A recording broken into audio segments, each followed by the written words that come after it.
അസ്സലാമു അലൈക്കും വറഹ്മത്തുള്ളാഹി തആല വബറകാതുഹു. കൊട്ടാരം വിട്ട അധിപൻ എന്ന് പറയുമ്പോൾ തന്നെ നിങ്ങൾക്കറിയാം ഏതോ കൊട്ടാരം വിട്ട ഒരു രാജാവിൻ്റെ കഥയാവും പറയുന്നത് എന്ന്. അധികാരത്തിലേറിയ രാജാവ് കൊട്ടാരം വിടണമെങ്കിൽ അയാളുടെ മനസ്സ് ഇലാഹിയ ചിന്തയിലേക്ക് തിരിച്ചു പോകണം. ദുനിയാവിൻ്റെ ബന്ധങ്ങളെ കെട്ടുപിടഞ്ഞ് കിടക്കുമ്പോൾ ആഖിറത്തിൻ്റെ ചലനങ്ങളെ നോക്കിയിട്ട് ഇറങ്ങിപ്പോകാൻ കഴിയുന്നവനാവണം ഒരു യഥാർത്ഥ സത്യവിശ്വാസി. വിശാലമായ ഒരു ചരിത്രത്തിൻ്റെ ചില മർമ്മഭാവങ്ങൾ നമുക്ക് പറഞ്ഞ് അവസാനിപ്പിക്കാം ഇൻഷാ അല്ലാഹ്.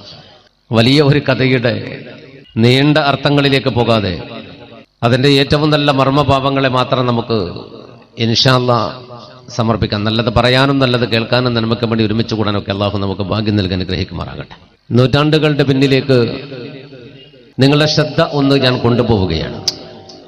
കാലങ്ങൾ മനുഷ്യനെ പഠിപ്പിച്ചത് ചില മഹാരഥന്മാരുടെ പച്ചയായ യാഥാർത്ഥ്യങ്ങളെയാണ്, ജീവിത യാഥാർത്ഥ്യങ്ങളെയാണ്. ഒരു കാലഘട്ടത്തിന്റെ ഭരണാധിപനായിരുന്നല്ലോ, ബൽഖയുടെ ഭരണാധിപനായിരുന്നല്ലോ മൻസൂർ അലി ഖാൻ ബാദുഷ ചക്രവർത്തി. മൻസൂർ ചക്രവർത്തിയുടെ പ്രിയപ്പെട്ട മകളാണല്ലോ സഫിയ. സഫിയ എന്ന പെണ്ണ് രാജകുമാരി കല്യാണം കഴിക്കപ്പെട്ടത്, അല്ലെങ്കിൽ കല്യാണം രാജകുമാരി കഴിച്ചത് അദ്ഹം റളിയല്ലാഹു അൻഹുവാണ്. കല്യാണപ്പന്തൽ പാമ്പ് കടിയേറ്റ് മരിച്ചൊക്കെ ഒരു പഴയ ചരിത്രത്തെ നമ്മൾ മുമ്പൊക്കെ പറഞ്ഞിട്ടുണ്ട്. ആ അദ്ഹം റളിയല്ലാഹു അൻഹുവിനും രാജകുമാരിയായി സഫിയാക്കും പിറന്ന മകനാണ് ചരിത്രത്തിൽ ഏകാന്തവാസികളുടെ നേതാവ് എന്നറിയപ്പെടുന്ന മഹാനായ ഇബ്രാഹിം ഇബ്നു അദ്ഹം റളിയല്ലാഹു അൻഹു.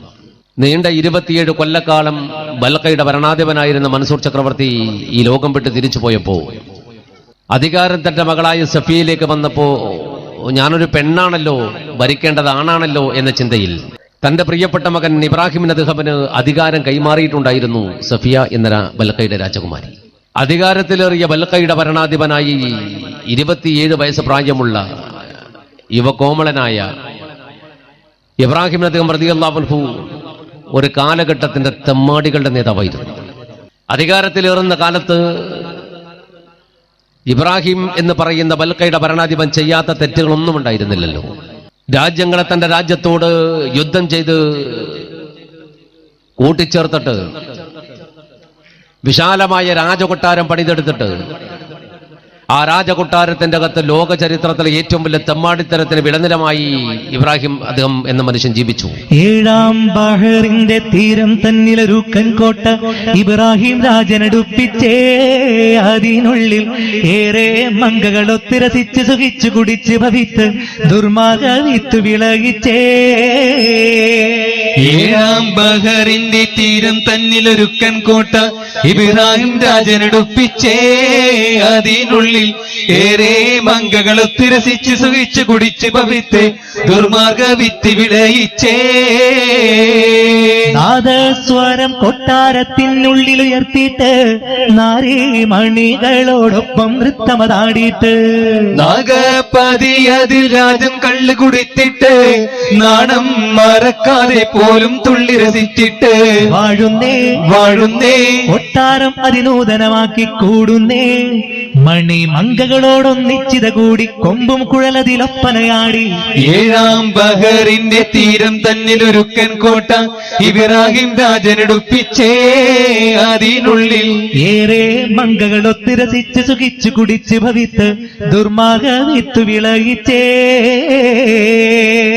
ചരിത്രത്തിൽ തുല്യതയില്ലാത്ത വിധം രാജകൊട്ടാരത്തിനകത്ത് തെമ്മാടിത്തരത്തിലൂടെ ജീവിച്ചൊരു മനുഷ്യനായിരുന്നു ഒരു കാലഘട്ടത്തിന്റെ ഭരണാധിപൻ, ബൽഖയുടെ ഭരണാധിപൻ ഇബ്രാഹിം അദ്ഹം.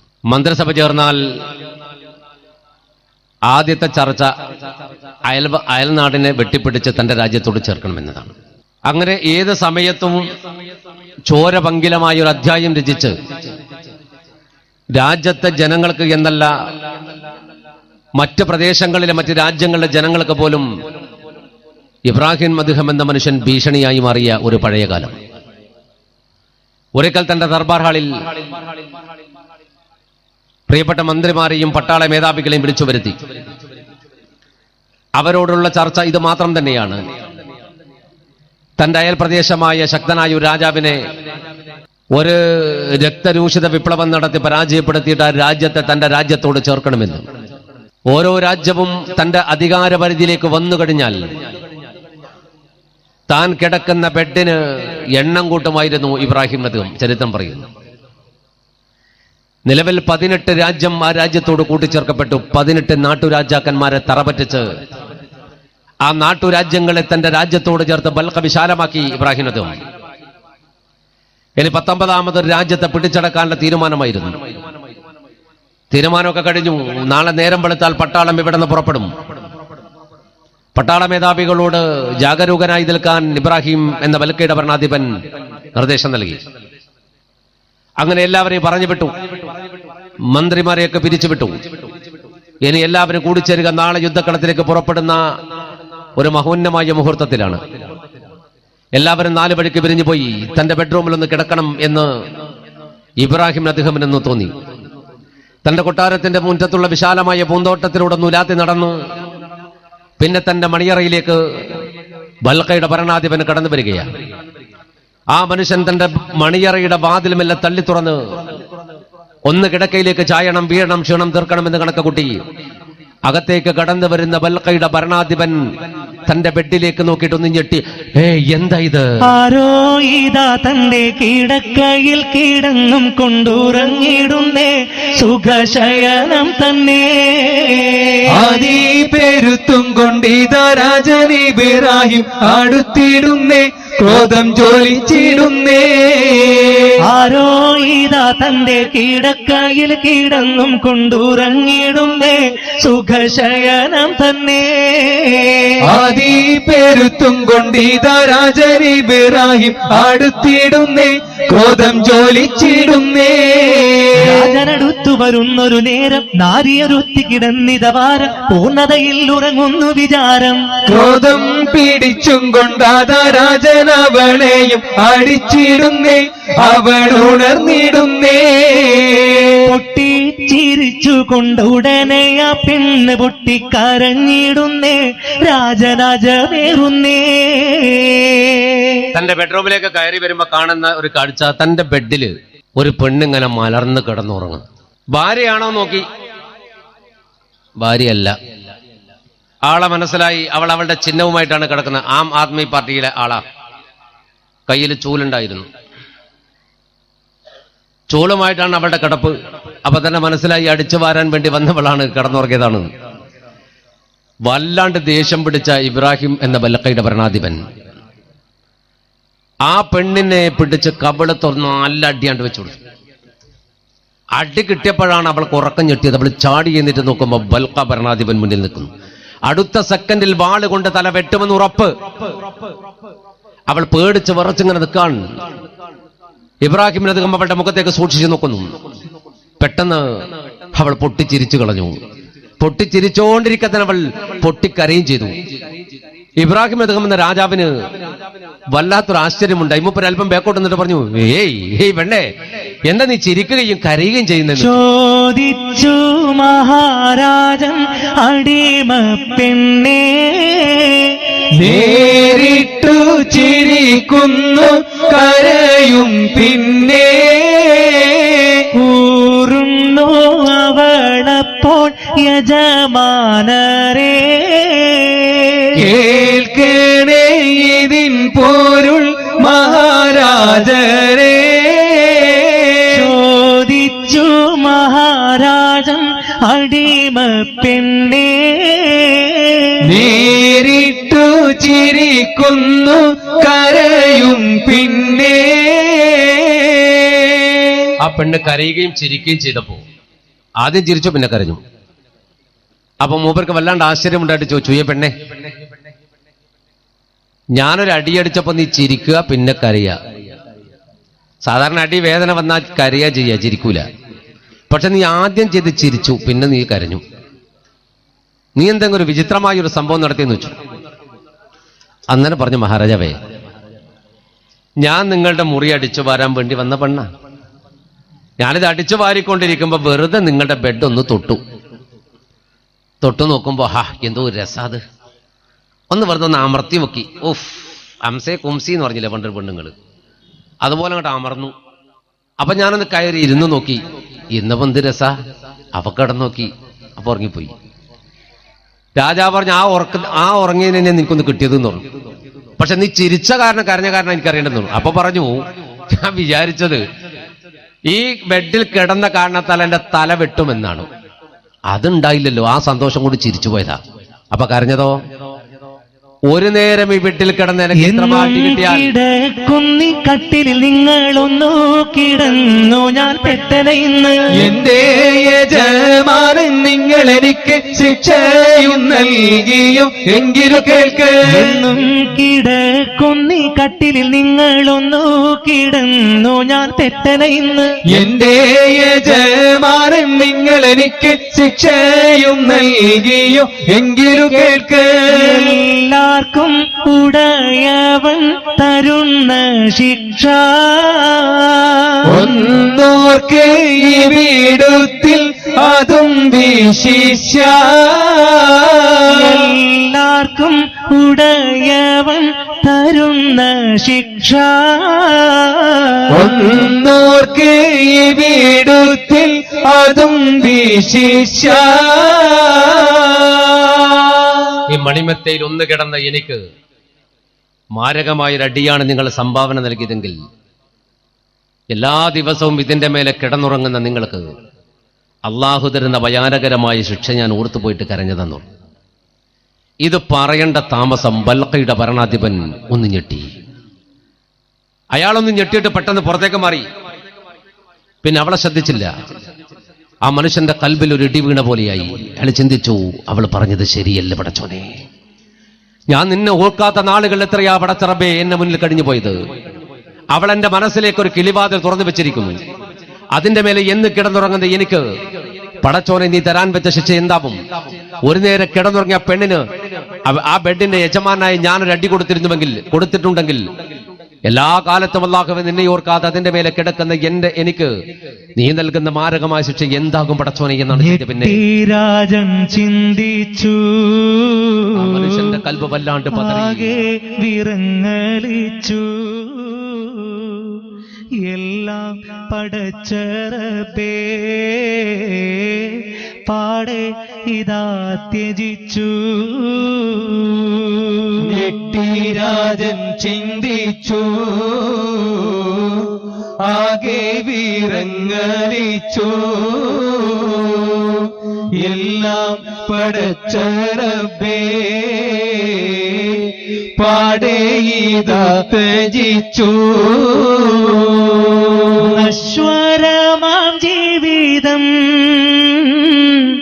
കെട്ടിപ്പുണർന്നു ഞാനേ, നന്മയതോ ചെയ്യാതെ രക്തച്ചൊരിച്ചിലാണേ. കാലം കഴിഞ്ഞു പോയി, നാഥ മറന്നു പോയി. സ്നേഹം വെടിഞ്ഞു പോയി,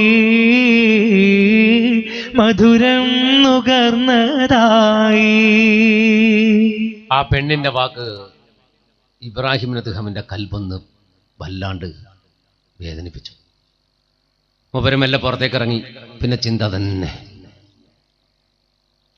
ഞാൻ എന്താ ചെയ്യാ? എത്രയോ കാലമായി ഈ മണ്ണിൽ ഞാൻ ജീവിക്കുന്നു. അല്ലാഹുവേ നിന്നെ ഞാൻ മറന്നുപോയല്ലോ.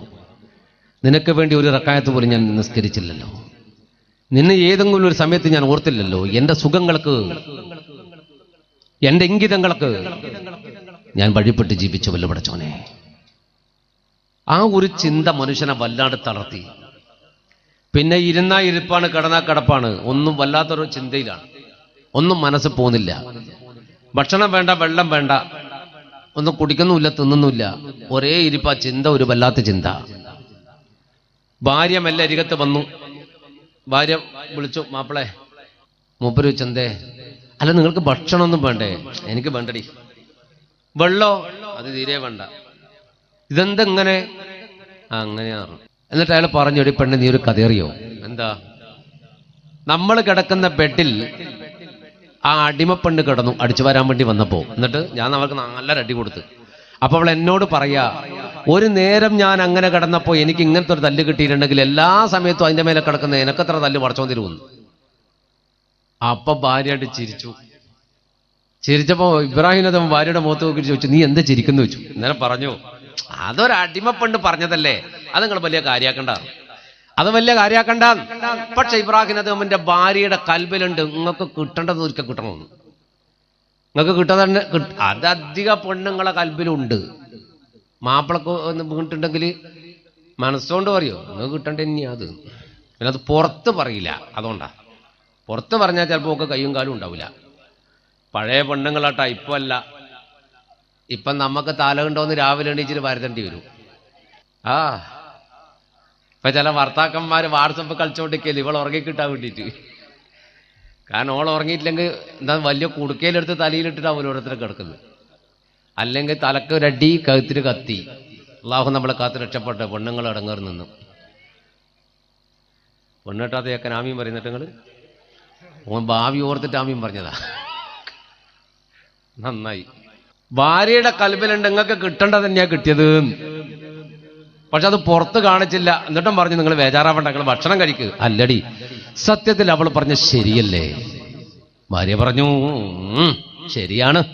അതിന്റെ മേലെ കടന്നിട്ട് അള്ളാനെ മറന്നിട്ടുണ്ട്. നിങ്ങൾ മാത്രമല്ല ഞാനും കുറച്ച് മറന്നുപോയി, നിനക്ക് സംശയമുണ്ടെന്ന് പറഞ്ഞു. അപ്പൊ പറഞ്ഞു അല്ല പെണ്ണെ, നീ കുറച്ച് അള്ളാനൊക്കെ പേടിച്ച പെണ്ണാണ്. പക്ഷെ ഞാൻ ആ തീരെ തെമ്മടിയായിപ്പോയത്. എന്റെ നാഥൻ എന്നോട് പൊറത്തു തരുവോ? എന്റെ പടച്ചോൻ എനിക്ക് പൊറത്തു തരുവോ എന്റെ പെണ്ണേന്ന് നാഥനവൻ റഹ്മാനെ എൻ കൽബിനുള്ളിലെ വ്യാധി കുല്ലുമമൈത്തവനെ നീ നീക്കിത്താ നീതാ നീതാ നീതാ. നാഥനവൻ റഹ്മാനെ എൻ കൽബിനുള്ളിലെ വ്യാധി കുല്ലുമമൈത്തവനെ നീ നീക്കിത്താ നീതാ നീതാ നീതാ. നാഥ എൻ ജീവിതമാകെ ഹൈറിൻ പാതയിലാക്കിത്ത റാഹത്തിൽ നിന്റെ ത്വരീഖിൽ എന്റെ ഹയാത്തും നീക്കിത്ത. ഇബ്ലീസിൻ തോഴൻ ഞാൻ ഇന്നേരം എന്നെ നീ മാറ്റിത്ത. ഇബ്രാഹിം എന്നൊരു പാവി തേടും റബ്ബേ ബാബും താ. പാപിക്കായി തൗബക്കായി അന്തറഹീമുൻ റഹ്മാനുൻ മന്നാനെ ദയ്യാനെ എല്ലാം പോറ്റി ഭരിച്ചിടും കോനെ നീയാണി ഉലകിന്നൊരു നാഥൻ. നീയാണി ഉലകിന്നൊരു നാഥൻ. നീറ്റലടക്കും അധിപതിയായോ നീറ്റലടക്കും അധിപതിയായോ. നാഥനവൻ റഹ്മാനെ എൻ കൽബിനുള്ളിലെ വ്യാധി കുല്ലുമമൈത്തവനെ നീ നീക്കിത്താ നീതാ നീതാ നീതാ. അതെ, കൽബൊന്ന് വല്ലാണ്ട് തളർന്നു പോയിട്ടുണ്ട്. അള്ളാഹുവിനെ കുറിച്ചുള്ള ചിന്ത കൽബിൽ അല്പാൽപ്പായിട്ട് കയറാൻ തുടങ്ങിയിട്ടുണ്ട്. പിന്നെ മൂപ്പര് ബാങ്ക് കേട്ട പള്ളിയിൽ പോക്ക് തുടങ്ങി. പള്ളിയിൽ പോക്ക് തുടങ്ങിയത് മാത്രമല്ല, പള്ളിയിൽ കുറച്ച് സമയം ഇരിക്കുകയൊക്കെ ചെയ്യും. അവിടെ എന്തെങ്കിലും വയലൊക്കെ ഉണ്ടാകുന്നത് കേൾക്കാൻ വേണ്ടി കുറച്ച് ഇരിക്കാൻ തുടങ്ങും. അപ്പം ജനങ്ങളൊക്കെ അങ്ങനെ നോക്കൂ. രാജാവ് പള്ളിയിലോ ഒരു വല്ലാത്ത നോട്ടമുണ്ടല്ല, അതിപ്പോ ഉണ്ട് അങ്ങനെ നോട്ടം. ചില ചെറുപ്പക്കാർ പള്ളിയിൽ റമദാന് സ്പെഷ്യലായിട്ട് കയറി വരലുണ്ട്. എന്നാ പിന്നോമ്പിന് വരില്ല. ആ വരാതിരിക്കാൻ കാരണം പള്ളി സ്ഥിരം വരുന്ന കുറെ ആളെ കൊണ്ടാണ്. സത്യം, ഈ പള്ളിയുടെ ഉദ്ഘാടനം കൊണ്ട് ഞാൻ പറയാം. പള്ളിയിൽ സ്ഥിരമായിട്ടിരിക്കുന്ന കുറെ ആളുണ്ട്. അവർ പള്ളിയിലിരിക്കുന്നത് ഇബാദത്ത് ചെയ്തിട്ട് അള്ളാന്റെ പുണ്യം കരസ്ഥാക്കണം എന്നുള്ള ഒരു വലിയ അഭിപ്രായം കൊണ്ടൊന്നായിരിക്കില്ല. ആടെ പിത്തിനെ പറയാൻ ആ മുമ്പിൽ ഒരു ഇരുത്തുണ്ട്. ചില ചെറുപ്പക്കാരൊക്കെ പള്ളിയിൽ വരുമ്പോൾ ഒരു നോട്ടമുണ്ട്. എന്നിട്ട് ചോദ്യോ, നീ എല്ലാം പള്ളിയിൽ വരാൻ തുടങ്ങിയാന്ന്. ഇവന്റെ ലാസ്റ്റ് നിസ്കാരമായിരിക്കും അത് ഇറങ്ങിയിട്ട് ഇവൻ പോകുമ്പോൾ വരുന്നവനോട് പറയും പോടാടാ ആടേണ്ടടാ മറ്റേത്. അങ്ങനെ വരുന്ന ഒരുത്തനെ പള്ളിൻ്റെ അടുത്ത് കിട്ടിയാൽ പിന്നെ വിടാൻ പാടില്ല. പിടിച്ചിട്ട് അൽഹംദുലില്ലാ ഇങ്ങനെ ആവണം മോനെ, പള്ളിയിലൊക്കെ ഇടക്കിടക്ക് വരണം, അള്ളാഹ് നമുക്ക് മരിച്ചുകൊണ്ടേ അല്ല പറഞ്ഞ് റായത്തായി ഓനൊരു സപ്പോർട്ട് ചെയ്ത് കൊടുത്തു നോക്കിയാട്ടെ, ഓൻ 10 വക്ത് നിസ്കരിച്ച് കളിയും. ഇതാ വരുന്നവൻ ഒരൊറ്റ ഭക്ത് കൊണ്ട് പിന്നെ പള്ളിയിലേക്ക് വരാത്ത കോലത്തിലാക്കുന്ന കുറച്ച് മനുഷ്യന്മാരുണ്ട്. അത് ഈ ഭാഗത്തില്ല ഇൻഷാ അല്ലാഹ്, ഇവിടെ ഉള്ളൂ എന്നാ. ഏതായാലും അള്ളാഹു രക്ഷപ്പെടുത്തട്ടെ, ആമീൻ. അപ്പൊ രാജാവ് പള്ളിയിലേക്ക് വരുമ്പോൾ ഒരു ചെറിയ നോട്ടൊക്കെ നോക്കാൻ തുടങ്ങി ജനങ്ങൾ. മൂപ്പർക്ക് അതൊന്നും ശ്രദ്ധയില്ല, പറഞ്ഞ പോലെ ഇല്ല പോലും. മൂപ്പര് പള്ളിയിൽ വരാൻ തുടങ്ങി. പള്ളിയിൽ ചിലപ്പോൾ ഉറുതിയൊക്കെ ഉണ്ടാവും, അതൊക്കെ കേട്ട് അവിടെ ഇരിക്കും. ഒരു ദിവസം കൊട്ടാരത്തിൽ ഇരിക്കുമ്പോ ഒരു രാജഭടൻ വന്ന് തല കാണിച്ചിട്ട് പറഞ്ഞു, മഹാരാജാവേ എന്താ ഒരു സംഗതി നിങ്ങൾ അറിയിക്കട്ടെ എന്ന് വെച്ചു. എന്താന്ന് വെച്ചു, നമ്മളെ പള്ളിൻ്റെ അടുത്ത് ഒരു സൂഫിയായ മനുഷ്യൻ വന്നിട്ടുണ്ട് പറഞ്ഞു. ഒരു സൂഫി വര്യനായ മനുഷ്യൻ, മൂപ്പര പ്രസംഗം കേൾക്കാൻ ജനങ്ങൾ ഇങ്ങനെ തടിച്ചു കൂടിയിട്ടുണ്ട്. മൂപ്പര് നല്ല രസമുണ്ടായുള്ള പ്രസംഗം കേൾക്കാൻ, ഭയങ്കര സംഭവം എന്ന് പറഞ്ഞു. അപ്പൊ ഇബ്രാഹിം അദ്ദേഹം പറഞ്ഞു, എന്നാ നമുക്ക് അങ്ങോട്ട് പോയാലോ? നമുക്ക് പോകാൻ പറഞ്ഞു. ഒരു ദുഹറിന്റെ സമയം, ദുഹർസ്കാരൊക്കെ കഴിഞ്ഞിട്ട് മൂപ്പര് വന്നിരിക്കുന്ന ടൈം അവിടെ പ്രസംഗം തുടങ്ങിയിട്ടുണ്ട് പള്ളിൻ്റെ അടുത്ത്. പരിവാര സമേതം രാജാവും ജനങ്ങളും അങ്ങോട്ട് പോയി. സൂഫിവര്യനായ മനുഷ്യൻ ജനങ്ങളെ മുന്നിലെത്തിക്കൊണ്ട് അള്ളാഹുവിനെ പറഞ്ഞു കൊടുക്കുകയാണ്. പുണ്യനബി മുഹമ്മദ് മുസ്തഫ സല്ലല്ലാഹു അലൈഹി വസല്ലമയെ കുറിച്ച് പറഞ്ഞു കൊടുക്കാൻ. പറഞ്ഞു കൊടുത്തുകൊണ്ടിരിക്കെ ഒരു ആരവം കേട്ടു, ഒരു ശബ്ദം കേട്ടു. ശബ്ദം കേട്ടപ്പോ എല്ലാവരും അങ്ങോട്ട് നോക്കി. പിന്നെ ജനങ്ങൾ കൂട്ടം കൂട്ടമായി ഓടാൻ തുടങ്ങി അങ്ങോട്ട്. അവർ വിളിച്ചു പറയുന്നുണ്ട്, മഹാരാജാവ് ബൽക്കാപരനാധിപൻ ഇബ്രാഹിം നദം വരുന്നുണ്ട്. പിന്നെ ആരും ആ സദസ്സിൽ എല്ലാവരും അങ്ങോട്ട് പോയി, ഓടിപ്പോയി. മൂപ്പരെ കാല് പിടിച്ച മുത്തുന്നു, കൈ പിടിച്ച മുത്തുന്നു, തല പിടിച്ച മുത്തുന്നു, മുത്താൻ കിട്ടാത്ത മുത്തോന്റെ പേട്ടിക്ക് മുത്തുന്നു. ലോകമുത്തല്, ജമാഅത്തായ മുത്ത്. ഇതെല്ലാം ഈ മനുഷ്യൻ ഇങ്ങനെ കണ്ടു നിന്ന് കുറെ കഴിഞ്ഞ് ഇബ്രാഹിം അദ്ദേഹം അടക്കം സദസ്സിലേക്ക് വന്നു. മൂപ്പര് തന്റെ കുതിരപ്പുറത്ത് താഴെ ഇറങ്ങി ഒരു ഇരിപ്പിടത്തിൽ അവിടെ ഇരുന്നു. ജനങ്ങൾ മുഴുവൻ അക്ഷമരായി കാത്തിരുന്നു. ആ സൂഫിയായ മനുഷ്യൻ പ്രസംഗിച്ചില്ല. അയാൾ അവരെ തന്നെ നോക്കി നിന്നു.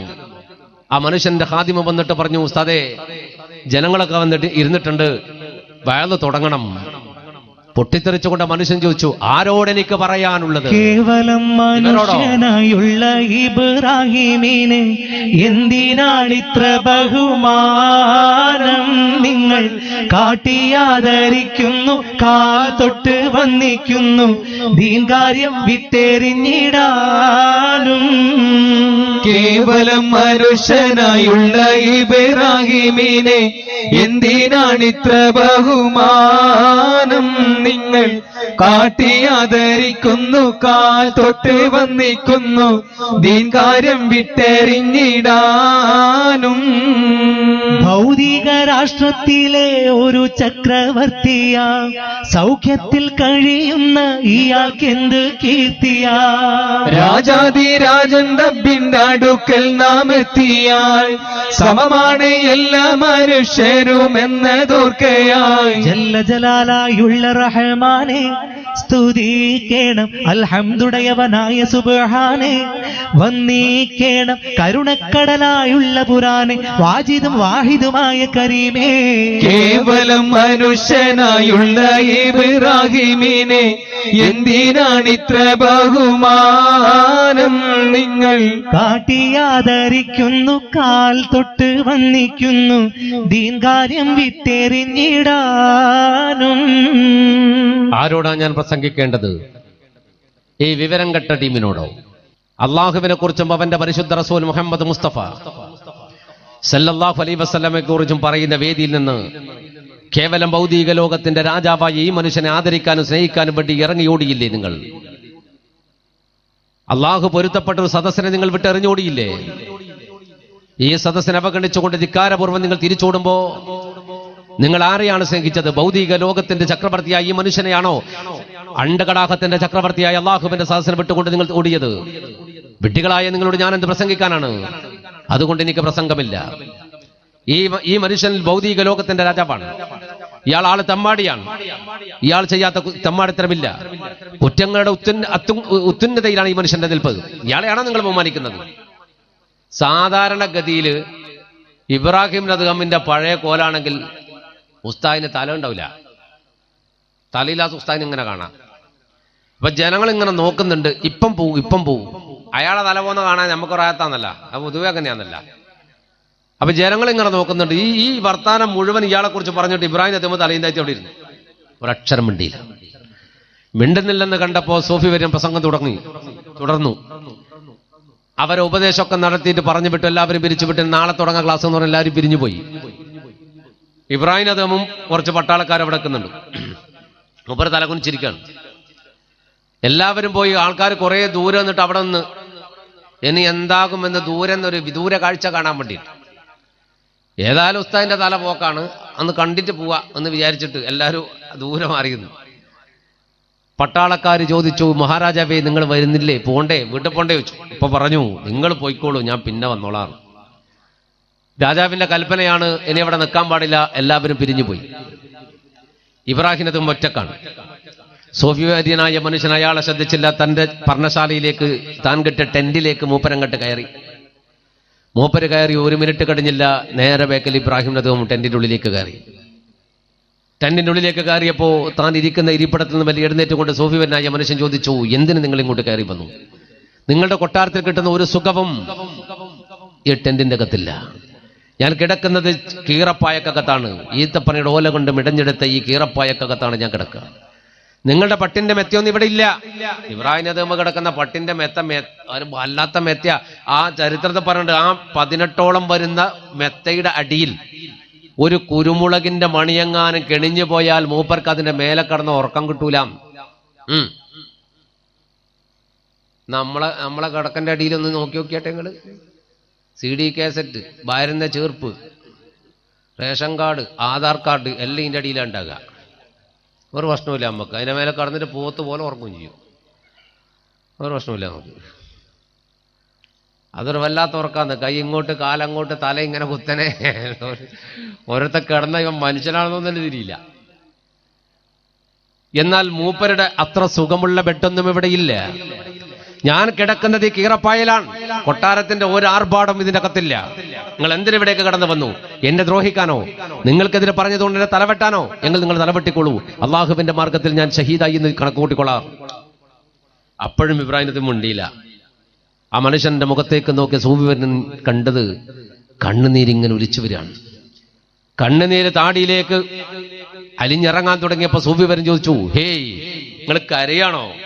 പൊട്ടിക്കരഞ്ഞുകൊണ്ട് മൂപ്പര് പറഞ്ഞു, മഹാനവർകളെ, എന്നോട് ക്ഷമിക്കണം, എന്നോട് പൊറുക്കണം. നിങ്ങൾ പറഞ്ഞത് മുഴുവൻ യാഥാർത്ഥ്യമാണ്, അതിലൊന്നും തെറ്റില്ല. ഞാൻ തെമ്മാടിയാണ്. ഞാൻ ചെയ്യാത്ത ഒരു തെമ്മാടിത്തരവും ബൽഖയിലില്ല. എല്ലാം ഞാൻ ചെയ്തിട്ടുണ്ട്. അമ്മാതിൽ തോന്നിയ സുഖം ഞാൻ ചെയ്തിട്ടുണ്ട്. പക്ഷേ ഇപ്പോൾ എന്റെ കൽബിൽ അള്ളാഹുവിനെ കണ്ടെത്താൻ ഒരു വല്ലാത്തൊരു ആഗ്രഹമുണ്ട്. എനിക്ക് തൗബയുണ്ടോ? എന്റെ പശ്ചാത്താപം അള്ളാഹു സ്വീകരിക്കുമോ? സൂഫിവര്യനായ മനുഷ്യൻ പുഞ്ചിരിച്ചുകൊണ്ട് ചേർത്ത് പിടിച്ചിട്ട് പറഞ്ഞു, മനസ്സറിയുന്നവൻ അള്ളാഹുവല്ലേ? ഒരു മനുഷ്യന്റെ മനസ്സറിയുന്നവൻ അള്ളാഹുവല്ലേ? നിങ്ങളുടെ മനസ്സിന്റെ അകത്ത് അള്ളാഹുവിനെ കണ്ടെത്താനുള്ള ആ ആഗ്രഹം യഥാർത്ഥമാണെങ്കിൽ, യാഥാർത്ഥ്യത്തിൽ നിന്നുള്ളതാണെങ്കിൽ അള്ളാഹു നിങ്ങളുടെ മനസ്സറിയും. അള്ളാഹു നിങ്ങളെ രക്ഷിക്കട്ടെ. പടച്ചറബ് നിങ്ങൾക്ക് അതിനുള്ള തൗഫീക്ക് തരട്ടെ. ചേർത്ത് പിടിച്ചിട്ട് ഒരു പ്രാർത്ഥന നടത്തി വിട്ടപ്പോ ലോകം വെട്ടിപ്പിടിച്ച ഒരു വല്ലാത്തൊരു അനുഭൂതി ഉണ്ടായിരുന്നു ഇബ്രാഹിം നബിയുടെ കൽബിന്റെ അകത്ത്. 18ഓളം വരുന്ന വിസ്തൃതമായ രാജ്യത്തെ വെട്ടിപ്പിടിച്ച അധികാരത്തിൽ തന്റെ രാജ്യത്തോട് ചേർത്തതിനേക്കാൾ ഒരു വല്ലാത്ത അനുഭൂതി തന്റെ കൽബിന്റെ അകത്തുണ്ടായിരുന്നു. ആ സൂഫിവനായ മനുഷ്യന്റെ ഒരു പ്രാർത്ഥനയിൽ ആ മനുഷ്യന് കിട്ടിയത്. പിന്നെ നേരെ വീട്ടിലേക്ക് പോയി. വല്ലാത്തൊരു സന്തോഷം കൊണ്ടുപറ്റും. വീട്ടിൽ പോയി ഭാര്യയോട് സന്തോഷത്തോടെ ചിരിച്ചപ്പോ ഭാര്യ പറഞ്ഞു, കുറച്ച് ദിവസമായിട്ട് കാണാത്തൊരു ചിരിയാണല്ലോ ഇത്. അപ്പൊ പറഞ്ഞു, അള്ളാഹുവിനെ കണ്ടെത്താൻ ഒരു മനുഷ്യൻ എനിക്ക് റൂട്ട് കാട്ടി തന്നിട്ടുണ്ട്. ആ മനുഷ്യന്റെ പ്രാർത്ഥന എന്റെ കൽബിൽ പതിച്ചിട്ടുണ്ട്. ഞാനിപ്പോ വല്ലാത്ത സന്തോഷത്തിലാണ്. കൊട്ടാരത്തിൽ ആട്ടും പാട്ടും കൂത്തൊക്കെ നിർത്തി എല്ലാം ബ്രേക്ക് ഇട്ടു. പിന്നെ മൂപ്പർ ഇബാദത്താണ്. കൊട്ടാരത്തിൽ നിന്ന് ഇബാദത്ത് തുടങ്ങി. നിസ്കാരം, നോമ്പ്, പള്ളിയിൽ പോവും, തിരിച്ചു വരും. പകല് മുഴുവൻ നോമ്പ്, രാത്രി മുഴുവൻ നിസ്കാരം. പകലും നമ്മൾ അതേ സ്വഭാവം. ചിരി വരുന്നല്ലേ? പകല് മുഴുവൻ നോമ്പ്, രാത്രി മുഴുവൻ നിസ്കാരവും. ആര്? നമ്മള്. അല്ലാഹു തൗഫീക്ക് തരട്ടെ. ആമീൻ. മക്കത്ത് പോയിട്ട് ഒരു നിസ്കരിക്കാത്ത മനുഷ്യന്മാരുണ്ട്. മക്കത്ത് ഉംറക്ക് പോയിട്ട് ഒരു നിസ്കരിക്കാത്തവരോട് ഞാൻ ചോദിച്ചു, അവിടെ ഹറമിലല്ലേ നീ വന്ന് നിസ്കരിച്ചുകൂടെയല്ലോ? എന്താ പറഞ്ഞവർ എന്നോട്? അവിടെ ഉംറക്കൊന്നാക്ക് ചോറുണ്ടാക്കി കൊടുക്കുന്നത് ഞങ്ങൾ. എന്നോടെന്ന് പറഞ്ഞറിയോ? പണിയെടുക്കാനാണ് ഇവിടെ വന്നിനി. നിസ്കരിക്കാനാണെങ്കിൽ നാട്ടിലെ പടി നിസ്കരിച്ചാൽ പോരെ. നോനോട് വേറെന്നാ ഞാൻ പറയുക. നിസ്കരിക്കാനാണെങ്കിൽ നാട്ടിൽ നിസ്കരിച്ചാൽ പോരെ. മക്കത്ത് വന്ന് ഇവിടെ പണിയെടുക്കാൻ വന്നേ. അതുകൊണ്ട് പണി തന്നെ 24 മണിക്കൂറും. ചിന്തിക്കുങ്ങള് ഹറമിൽ പോയിട്ട് നിസ്കരിക്കാൻ മനസ്സ് കിട്ടിയിട്ടില്ലെങ്കിൽ ഓൻ്റെ അവസ്ഥ എന്തായിരിക്കും? അള്ളാഹു നമുക്ക് അവന് ഇബാദത്ത് ചെയ്യാനുള്ളൊരു തൗഫീക്ക് നൽകുമാറാകട്ടെ. നല്ല മനസ്സ് വേണം. പള്ളി ഉണ്ടാക്കി വെച്ചിട്ട് കാര്യമൊന്നുമില്ല. ആ പള്ളിയിലേക്ക് കയറിപ്പോകാനുള്ള ഒരു നല്ല മനസ്സുകൂടി നമ്മൾ അതിൻ്റെ കൂടെ ചേർത്തെടുക്കണം. അള്ളാഹു അതിന് തൗഫീക്ക് തരട്ടെ. മനോഹരമായ പള്ളിക്ക് ഇങ്ങനൊരു പള്ളിയില്ലാത്തൊരു കാലം ഉണ്ടായിരുന്നില്ലേ? പള്ളിയില്ലാത്തൊരു കാലം. നേരെ മിഹ്റാബിലേക്ക് കയറി നിന്ന അബൂബക്കർ സിദ്ദീഖ് റളിയല്ലാഹു അൻഹു പൊട്ടിക്കരഞ്ഞിരുന്നു. പൂഴിക്കകത്ത് റസൂലുള്ളാഹിന്റെ കാൽപാദം കണ്ടിട്ട്. പുണ്യനബി നിന്ന നിപ്പിൽ ആ കാൽപാദത്തിന്റെ അടയാളം കണ്ടിട്ട് മഹാനായ അബൂബക്കർ സിദ്ദീഖ് റളിയല്ലാഹു അൻഹു പൊട്ടിക്കരഞ്ഞിരുന്നു മിഹ്റാബിൽ നിന്ന്. ഇന്നത്തെ പള്ളിയിലെ മിഹ്റാബിൽ ഉസ്താദ് 30 കൊല്ലം ഇമാം വന്നാലും കാലിന്റെ അടയാളം കാണൂല. പക്ഷെ അങ്ങനത്തെ പള്ളിയിൽ നിസ്കരിക്കുമ്പോൾ ബാക്കോട്ട് നോക്കിയാൽ കാണാത്തത്ര ജനങ്ങളുണ്ടായിരുന്നു. ഇന്നത്തെ പള്ളിയിൽ ചിലപ്പോ, ഞാൻ ഈ ഭാഗത്തെ കഥയല്ല പറഞ്ഞു, ചിലപ്പോ സുബഹിക്കല്ലോ മുക്കരിക്കില്ലെങ്കിൽ ജമാഅത്ത് നടക്കൂല. ഉസ്താദ് ഒറ്റക്ക് ഇങ്ങനെ കണ്ടിരും. ചില സ്ഥലത്തൊക്കെ ഉള്ള അനുഭവം അത്. ആണല്ലോ ഞങ്ങൾ ഒരു ഉസ്താദ് ഒരു പുറക്കോയിട്ട് മുട്ടി വിളിച്ച് ആജിക്കാനാ, അജിക്കാ പൊന്നാ രാജിക്കാ വാ ഇറങ്ങി വാ, ജമാഅത്ത് നടന്നില്ലേ മൊത്തം കുറ്റക്കാരായി പോന്ന് വാ. ഇയാളെ കുറക്കഞ്ഞിട്ട് കണ്ണും തിരുമ്മിയിട്ട് ഒരു പോക്ക് പോയി. പടച്ചോനെ ഇത് വിരാന്താന്നപ്പോൾ പള്ളീൻ്റെ അടുത്തൊന്നും പുരയെടുക്കാൻ പാടില്ല, ജമാഅത്തില്ലെങ്കിൽ നമ്മളെ വിളിക്കാം. ഇയാൾ ഓത് കൊടുക്കാൻ നല്ല തണുപ്പുണ്ട്. ഓത് കൊടുത്തോടുക്കുമ്പോൾ ഒരു ചക്ക വണ്ടി നിർത്തിയിട്ട് നിസ്കരിക്കാൻ വന്ന് ഇവൻ ചോദിച്ചു, യാജിക്ക് ചോദിച്ചു, ജമാഅത്ത് നിസ്കരിക്കാൻ വന്നാ രക്ഷപ്പെട്ടു അൽഹംദുലില്ലാ. ഉസ്താദ് ആൾ വന്നട്ടാ, ഞാൻ വരുന്നു, അസ്സലാമു അലൈക്കും. തിരിച്ചുപോയി. ബൽഖയുടെ ഭരണാധിപൻ ഇബ്രാഹിം നബി റളിയല്ലാഹു അൻഹു. പിന്നെ ഇബാദത്താണ്, നോമ്പും നിസ്കാരവും ഭയങ്കര ഇബാദത്ത്. കൊട്ടാരത്തിൽ ഒരുപാട് ബന്ധങ്ങളുണ്ടല്ലോ, അധികാര ബന്ധങ്ങൾ. പെട്ടെന്ന് ഇട്ടെറിഞ്ഞ് പോകാനും കഴിയില്ല. മൂപ്പരങ്ങനെ ചിന്തിക്കാൻ തുടങ്ങി, പടച്ചോനെ ഈ നടുവിൽ ഇങ്ങനെ നിന്നിട്ട് ഈ കൊട്ടാരത്തിൽ ഇങ്ങനെ ജീവിച്ചിട്ട് അള്ളാഹുവേ നിന്നെ കണ്ടെത്തുന്ന കാര്യത്തിൽ എനിക്ക് വിജയം കിട്ടും പടച്ചോനേ. അങ്ങനെ ഒരു മഗ്‌രിബിന്റെ സമയം, മഗ്‌രിബ് നിസ്കാരമൊക്കെ കഴിഞ്ഞിട്ട് മൂപ്പര് പള്ളിയിൽ നിന്ന് വന്നിട്ട് കൊട്ടാരത്തിൽ തന്റെ ബെഡ്റൂമിൽ നിന്ന് ഖുർആൻ ഓതിക്കൊണ്ടിരിക്കുമ്പോൾ ഗേറ്റിന്റെ അടുത്ത് ഭയങ്കര കുഴപ്പം. കൊട്ടാര ഗേറ്റ്. മൂപ്പര് ജനവാതിൽ തുറന്ന് പുറത്തേക്ക് നോക്കുമ്പോൾ ഒരു മനുഷ്യനെ റബ്ബർ പന്ത് തട്ടും പോലെ ജനങ്ങൾ തട്ടാ പുറത്തേക്ക്. തട്ടുന്നതിനേക്കാൾ സ്പീഡ് അയാൾ കയറി വരുന്നുണ്ട്.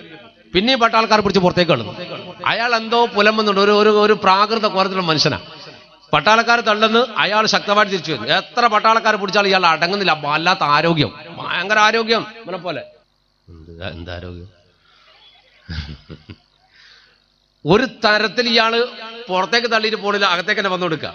അപ്പൊ രാജാവ് വിളിച്ചോട്ടെ ഇങ്ങോട്ട്, അയാൾ ഇങ്ങോട്ട് കൊണ്ടുവരണം. രാജാവ് വിളിച്ചു പറഞ്ഞപ്പോ പട്ടാളക്കാർ അയാളെയും കൂട്ടിക്കൊണ്ടുവന്നു.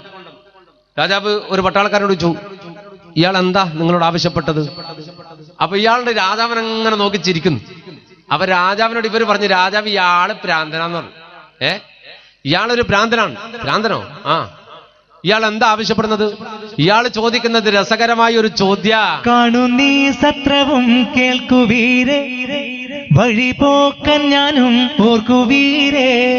ഏറ്റമേറ്റ മുഷിപ്പായി വരും ഞാനും, സത്രമേറുമുണ്ടോ കഴിയാനും.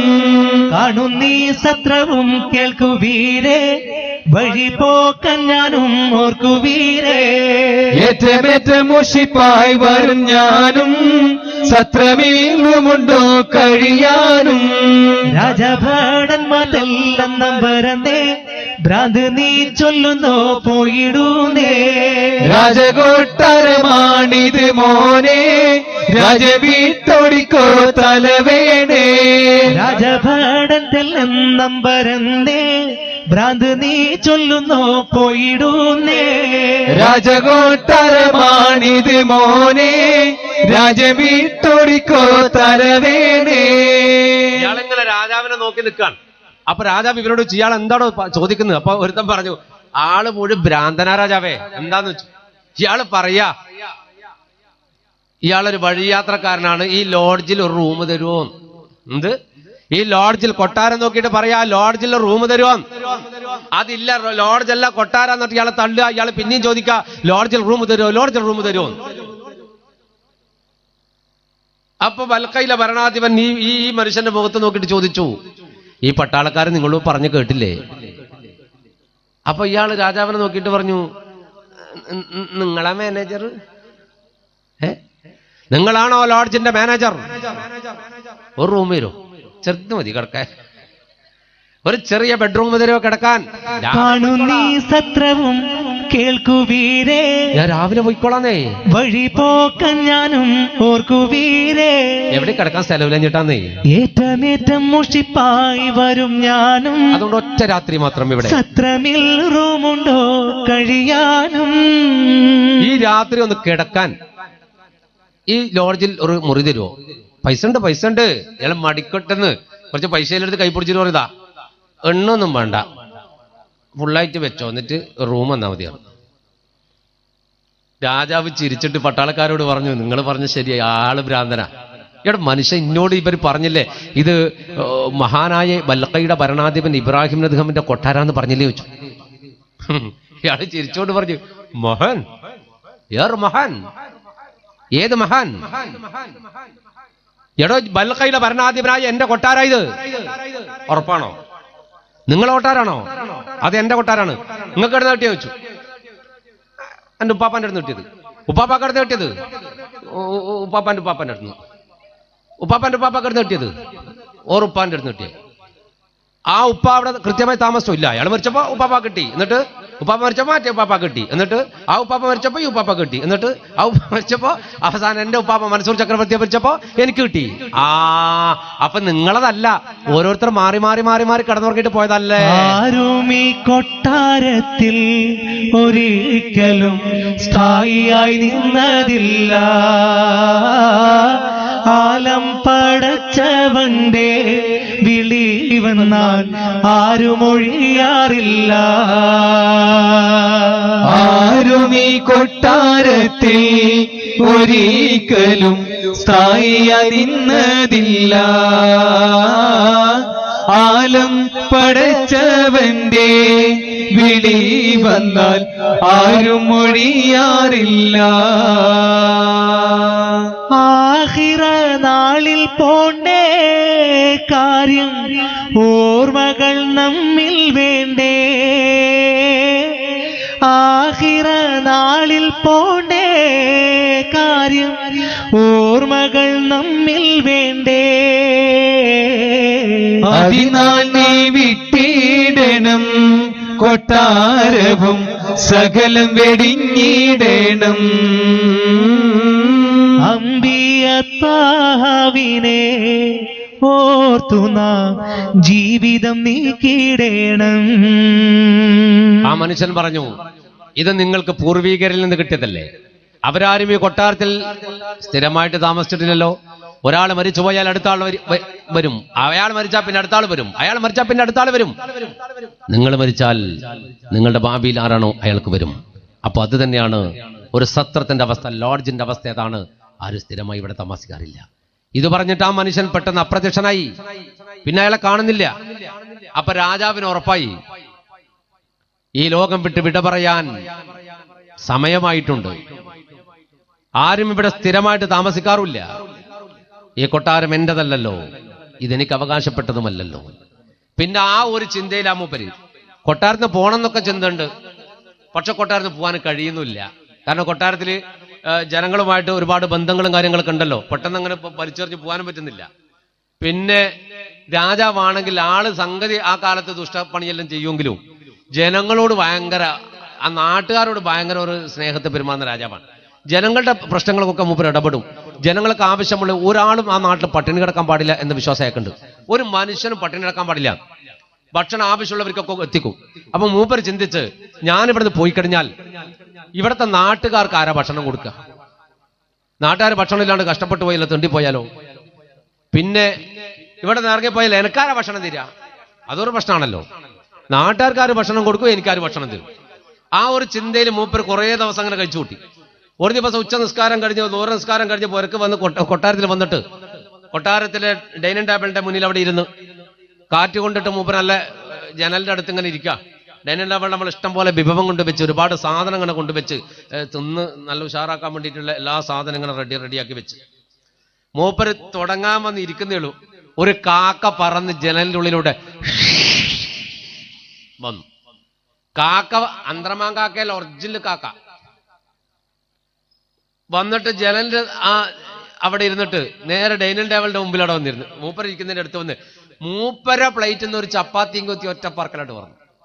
മൂപ്പര പ്ലേറ്റിൽ നിന്ന് ചപ്പാത്തി കൊത്തി. വേറെ ഇഷ്ടം പോലെ അപ്പുറത്തുണ്ട്. രാജാപ്പനാകെ പിരാൻ തയ്യ, എന്റെ ചപ്പാത്തിയാ. ചപ്പാത്തി പറയുമ്പോ പെണ്ണടിയ പോകുന്നു ചപ്പാത്തിക്ക. അപ്പോ കാക്ക അങ്ങ് പറന്നുപോയി. രാജാവ് പ്ലേറ്റൊക്കെ മാറ്റി ഭക്ഷണമൊക്കെ മാറ്റി കഴിച്ചു. പിറ്റേന്ന് ഉച്ചക്ക് മൂപ്പര് ഇത് മറന്നുപോയി, തലേന്നത്തെ തട്ട് മറന്നുപോയി. പിറ്റേന്ന് ഉച്ചക്ക് വന്ന് ഇരുന്ന ഉടനെ തന്നെ ബാണം വിട്ട പോലെ ഒരു കാക്ക വരുന്നു, ചപ്പാത്തി എടുക്കുന്നു, പറന്നുപോയി.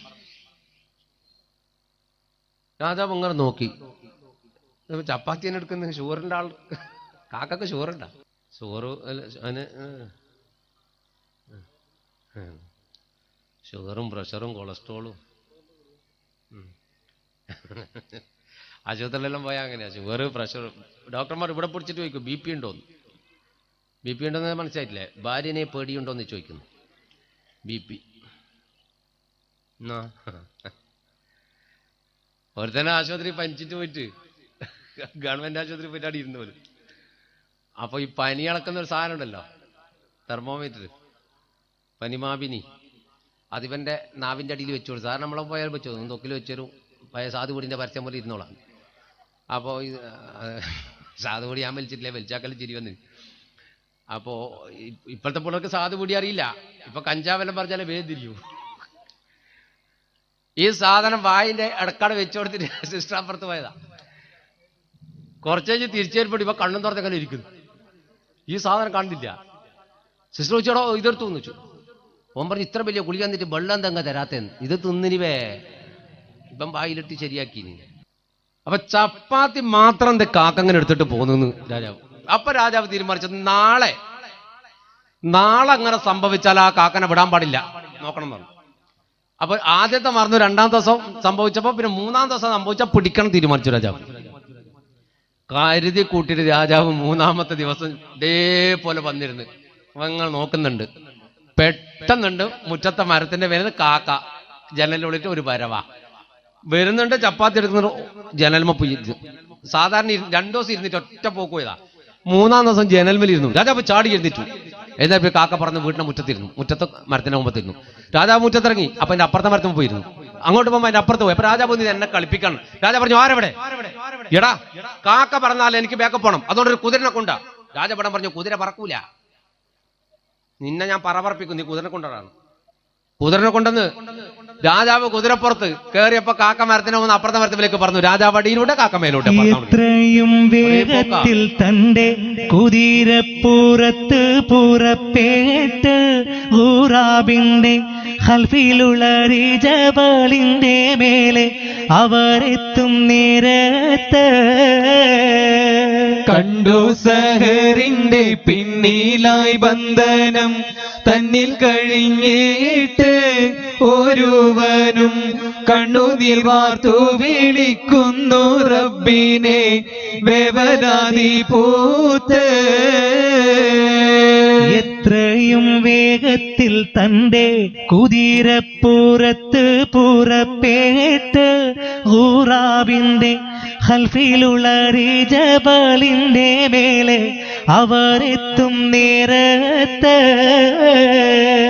കണ്ടു സഹറിന്റെ പിന്നിലായി ബന്ധനം തന്നിൽ കഴിഞ്ഞിട്ട് ഒരുവനും കണ്ണുനീർ വാർത്തു വിളിക്കുന്നു റബ്ബിനെ വേവലാതി പൂത്ത്.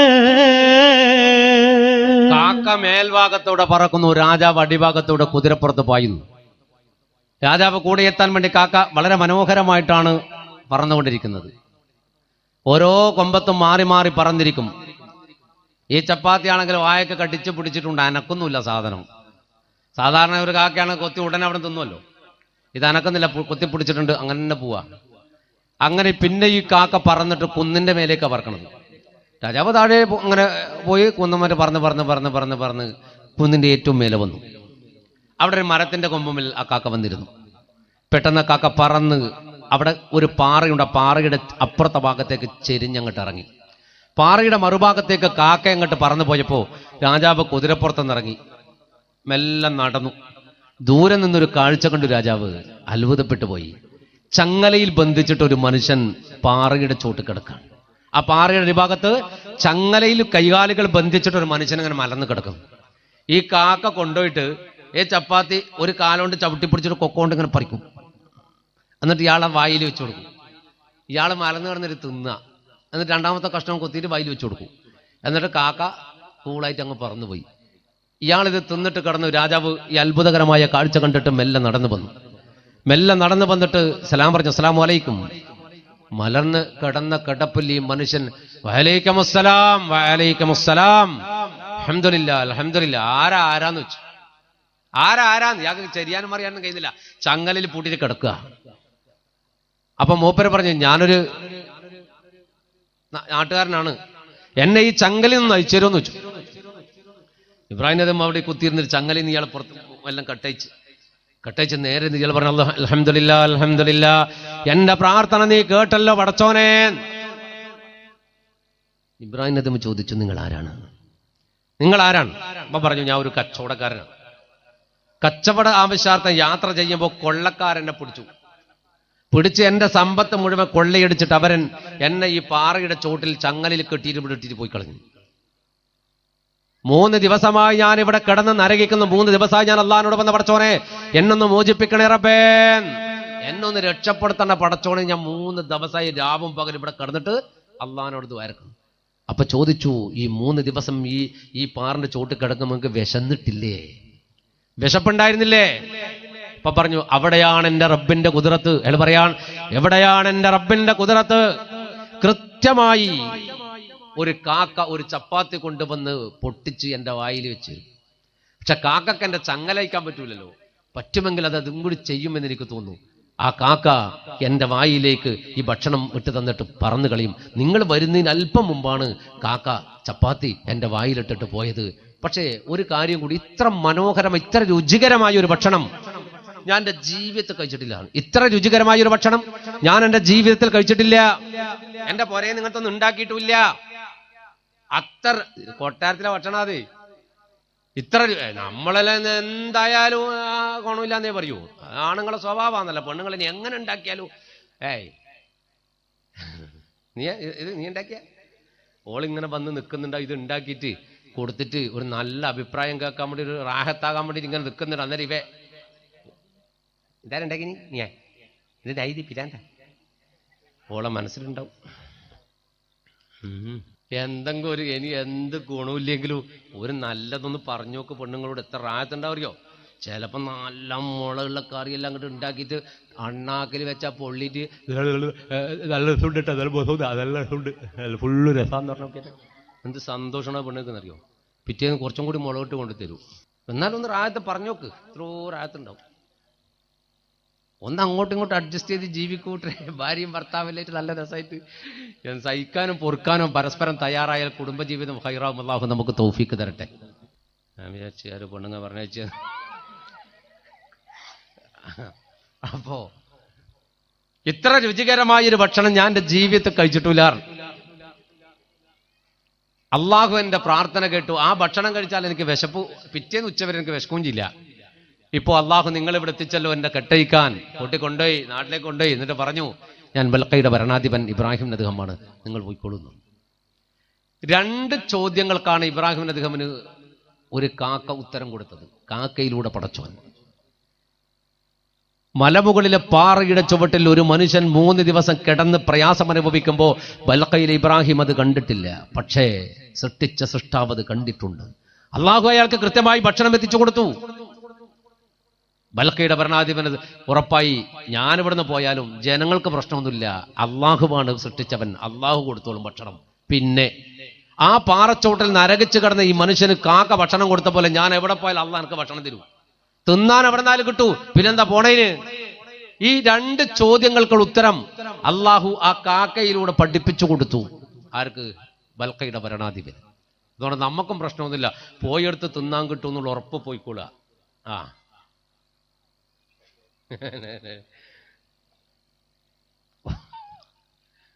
ആ ഉറപ്പിലധികം വന്നിരുന്നവർക്കറിയാം, പോയെടുത്ത് എന്തായാലും തിന്നാൻ കിട്ടും. വന്നപ്പോ എന്നോട് എല്ലാവരും പറയും തടി കൂടിയിട്ടുണ്ട്. തടി കൂടിയൊന്നല്ല, കുപ്പായം ലൂസാക്കിയതാ. കാര്യം പറയുന്നത്, ഇനി പെണ്ണുങ്ങളെ പോലെ ടൈറ്റ് ആക്കിയിട്ട് ഇടാൻ കഴിയില്ല. പർദ്ദ അത് ഇടാൻ കഴിയില്ല, കുറച്ച് ചിരിക്കുന്നു. അപ്പോ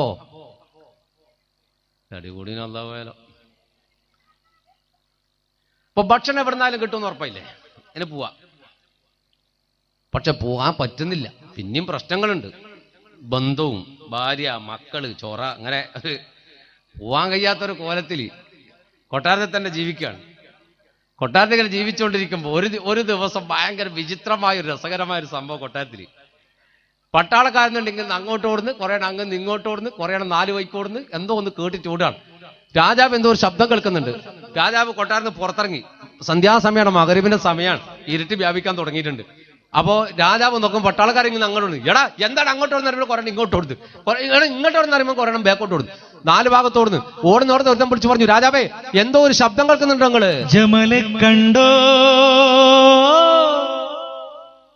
ജമലെ കണ്ടോ? എന്താ കേൾക്കണത്? ഒട്ടകത്തെ കണ്ടോന്നോ? എന്റെ ജമലെ കണ്ടോ? ആ ചോദിക്കുന്ന ശബ്ദം കേട്ടാൻ ജനങ്ങൾ അങ്ങോട്ട് ഇങ്ങോട്ട് ഓടുന്നു. എവിടെന്നായി പറയുന്നത് കേൾക്കുന്നില്ല, എവിടെന്നായി ഒച്ച ഉണ്ടാക്കുന്നത് കേൾക്കുന്നില്ല. 4 ഭാഗത്തോടുന്നുണ്ട്. രാജാവ് ആ ശബ്ദം കേട്ടു. രാജാവ് പറഞ്ഞു, ആരടാ പറയണത്?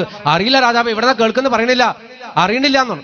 അപ്പോൾ അങ്ങ് എവിടെന്നോ ഒരു വിളി, ഏയ് എന്റെ ഒട്ടകത്തെ കണ്ടോ? കണ്ടോ എന്റെ ഒട്ടകത്തെ കണ്ടോ നിങ്ങൾ? കണ്ടോ എന്റെ ഒട്ടകം എവിടെ പോയി? രാജാവും വീട്ടിന്റെ മുറ്റത്തേക്ക് ഇറങ്ങി. അപ്പൊ ഒരുത്ത പറഞ്ഞു, കൊട്ടാരത്തിന് മേലെ ഒരുത്തനെ വിളിച്ചു പറഞ്ഞു. അപ്പൊ അയാൾ താലേക്ക് നോക്കിയിട്ട് പറഞ്ഞു, ജനങ്ങളെ ജമലെ കണ്ടോ നിങ്ങൾ? ജമലെ കണ്ടോ? ജമലെ കണ്ടോ നിങ്ങൾ? ജമലെ കണ്ടോ? കഥ എന്താണ്?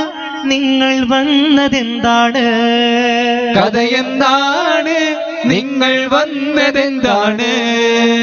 അന്നൊരു ആഷിക്ക് ജമലെ തേടി കണ്ടവരോടവർ ചോദിച്ചു. അന്നൊരു ആഷിക ജമലെ തേടി കണ്ടവരോടവർ ചോദിച്ചു. കഥ എന്താണ്? നിങ്ങൾ വന്നതെന്താണ്? കഥ എന്താണ്? നിങ്ങൾ വന്നതെന്താണ്? ജമലെ കണ്ടോ നിങ്ങൾ? ജമലെ കണ്ടോ? ജമലെ കണ്ടോ നിങ്ങൾ? ജമലെ കണ്ടോ? കഥ എന്താണ്?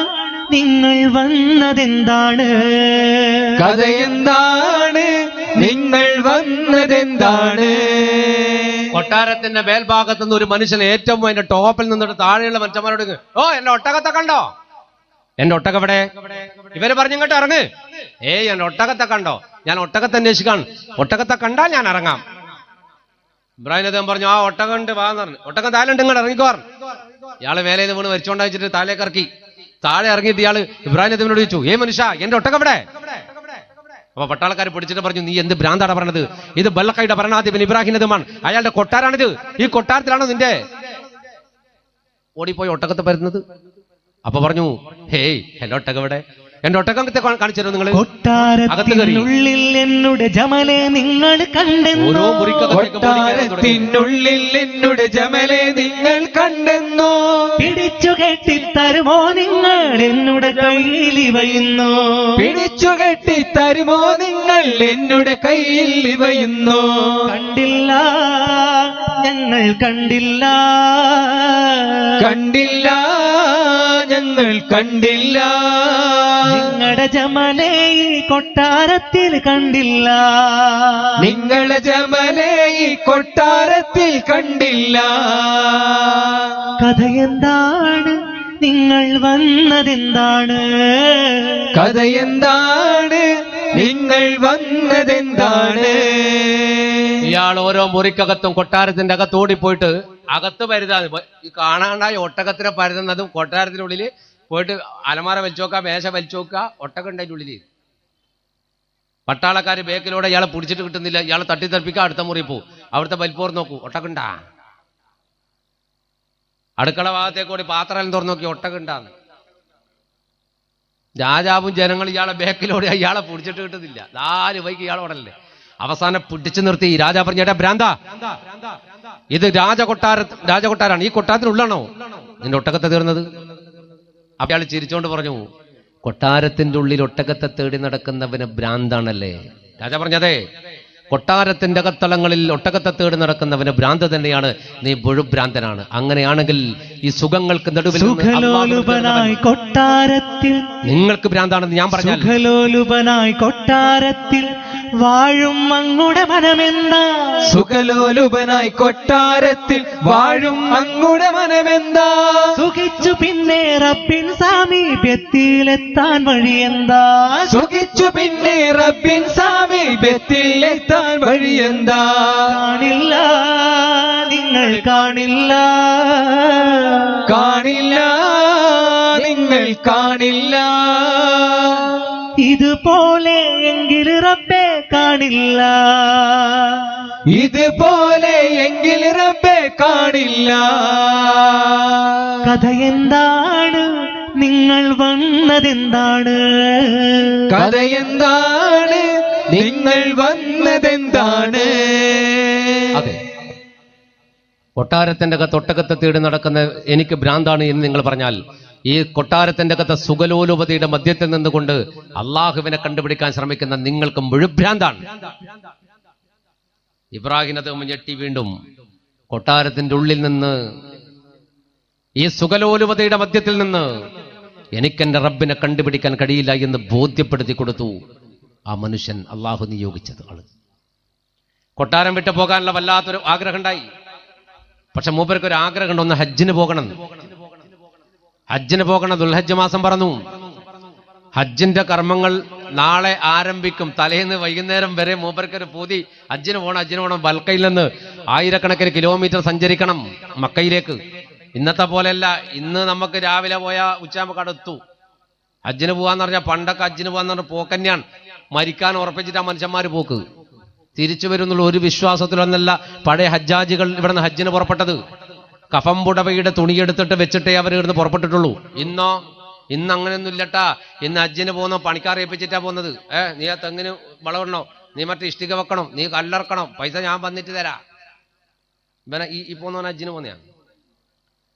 1000 കാതങ്ങൾക്ക് അപ്പുറത്തുള്ള ഹജ്ജിന് പുറപ്പെടണം. തലേന്ന് വൈകുന്നേരം വരെ ചിന്തണ്ട് ഹജ്ജിന് പോകണം.